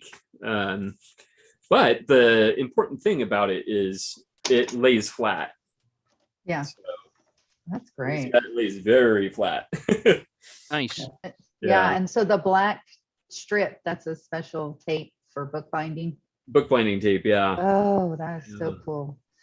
Another rabbit hole. Gregory. So I'm still perfecting it, but I do think also that spraying it with this gloss spray, I think that's what warped. You see the cover's a little warped. I think that's what did that. So you could probably press it for a while and it will flatten out. I'm still learning, but I'm definitely going to use this. I mean, it's definitely functional, and it seems solid enough. So that was my project over the last week or so. Yeah. Bye. Bye, Mary Beth. Bye, Mary Beth. Thank you. Happy New Year. Yes. Gregory, the trick I have learned to using the clear lacquer spray is to spray it really lightly and let just a mist settle on. And spray it again a couple of hours later, and let a mist settle onto it. And to get a good finish on cardboard, sometimes you need 10 or 15 applications of really light misting every time. Yeah. Yeah. That's probably what I could have done. But I'm also thinking of the possibility of, if I wanted to sell them on Etsy or something like that, I wouldn't be able to spend that much time on each one.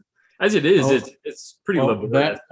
What you do then is that you get a whole bunch of them, lay them out on a table. Yeah. Spray a whole bunch at once. Come back in a couple of hours. Spray them the other way. Come back a couple of hours. Spray them one way again. Yeah, that's true. And the other thing I noticed is it then had the smell of the spray. And I couldn't help but think of our friend Care, and yes, with her smelly royal. Yeah. So I guess I'm more aware that that could be an issue for people. It's not for me, and I actually kind of like sniffing it, but Past times at Ridgemont High. Well, the secret's out now. No, you just sell them for $500 a piece, Gregory. There you go. Right? Oh yeah, but that's basically what I've been up to. I have typed up 3 letters in 2 days, which for me is lately is great. 2 of those have already been mailed, and the one specifically to Diane is going to be mailed tomorrow, so that will be on its way to Diane. Yeah, sounds good. Yeah, so that's definitely one of my top goals for the year, is to get caught up on the letters, and because I would like to be able to reach out to more of the people that are in the database, so yeah. I All need to right. do that too. Any more typing prompts or questions or comments, or otherwise we can maybe wrap up, or? I'll comment real quick. Yeah, go for it. I just like to say thank you for the Type Pals database and the way that you've set it up, because I have gone in and searched either through the bio or the interests, whatever it picks up on, and I found a number of new people to reach out to for one reason or another, something that I found in their profile that gave me something to write about, little point in common or whatever, and so that's been really nice, and I wouldn't have done that originally when I first started corresponding with others. It was people that I had met here on Typewriter Club Live that I got to know a little bit about them before I would send out a letter. But the way you have the database set up now, it makes it easier to reach out to somebody who I've never met before. So I think that was a really great way that you decided to set it up. Well, thank you. I appreciate that. With having the search capability there, I just do a search in Canada and see if there's any new Canadians. There's a lot of you. Yeah, there's quite a few. That's how I found William Shaw in Winnipeg, and Marina out in Kelowna. Yep. Kelowna. Yeah. And I've noticed we in the last week or so we've gotten more international people, so that's good. And I mean, aside from Canada. Yeah. We're not international, really. I mean, government agencies will consider that, but I don't consider us international. We're just a next door group of people. Yeah. Oh. Before I go, I have to mention my neighbor actually brought me a bottle of his homebrew sour beer. Ooh. It's aged for 4 years, so this will be a not breakfast treat, but something here later in the day to try. All right, you'll have to let us know how that goes. Yeah, I'm not generally a fan of sour beers, but he said he thinks I'll like this based on my taste profile. So doesn't generally sour beer the just mean somebody screwed up, Bill? That's how a lot of them taste to me. Yeah. Okay. Yeah. Me too. We just call it sour. But we actually have I don't know if they're still in business or not, but we had a brewery open here in Portland that was specifically just sour beers. It's like they had to go to that extreme just to stand out from the crowd, But this will be interesting. Yeah. But the other thing I was going to say real quick is just to thank anybody that took the time to write me in 2021.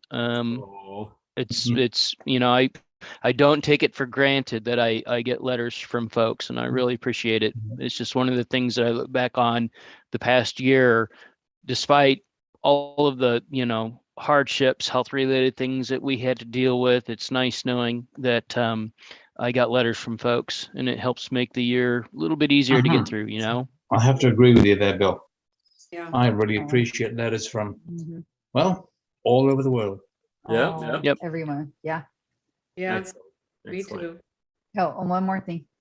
Yeah. Ted's birthday is coming up. Oh. I think it's January 6th, kind of a dark day in American history, but a bright day in the typewriter world. Because it's his birthday. Yes. So everyone send him a letter or postcard or something. Oh. We certainly appreciate you, Ted. I think he stepped away. He's not here. Yeah. Yes. Certainly appreciate Ted. He's been a big part of January 6th, Ted's birthday. Okay. I'll have to use that. One more time. That's not enough time. That's not enough time for letters to get there. Well, not from you. Yeah, not for Canada. Yeah. We mail one out here in the U.S. Monday. He'll probably get it by. I'm just one state over, so it would get there probably in a couple days. True. Yeah. Lucky you. And you can always just send it out and get it there late. It's that's okay. Everything I send is belated. Belated. Yeah. Thanks for the reminder. Yeah. Thank you, May. That's very kind of you. I think Bob's birthday's coming up too. Oh, okay. We need to get on that. Well, I do have a senior dog that needs to go outside. So, I'm thinking we should probably wrap up here before she decides to pee in the house. All right. See you, folks. All right. Thank you so much. And great talking with everybody. Thank you, Gregory, for Always. a great 2021. Okay, bye. Cheers, Bye. everybody. Happy typing. I'll speak for Joe and say, stay creative.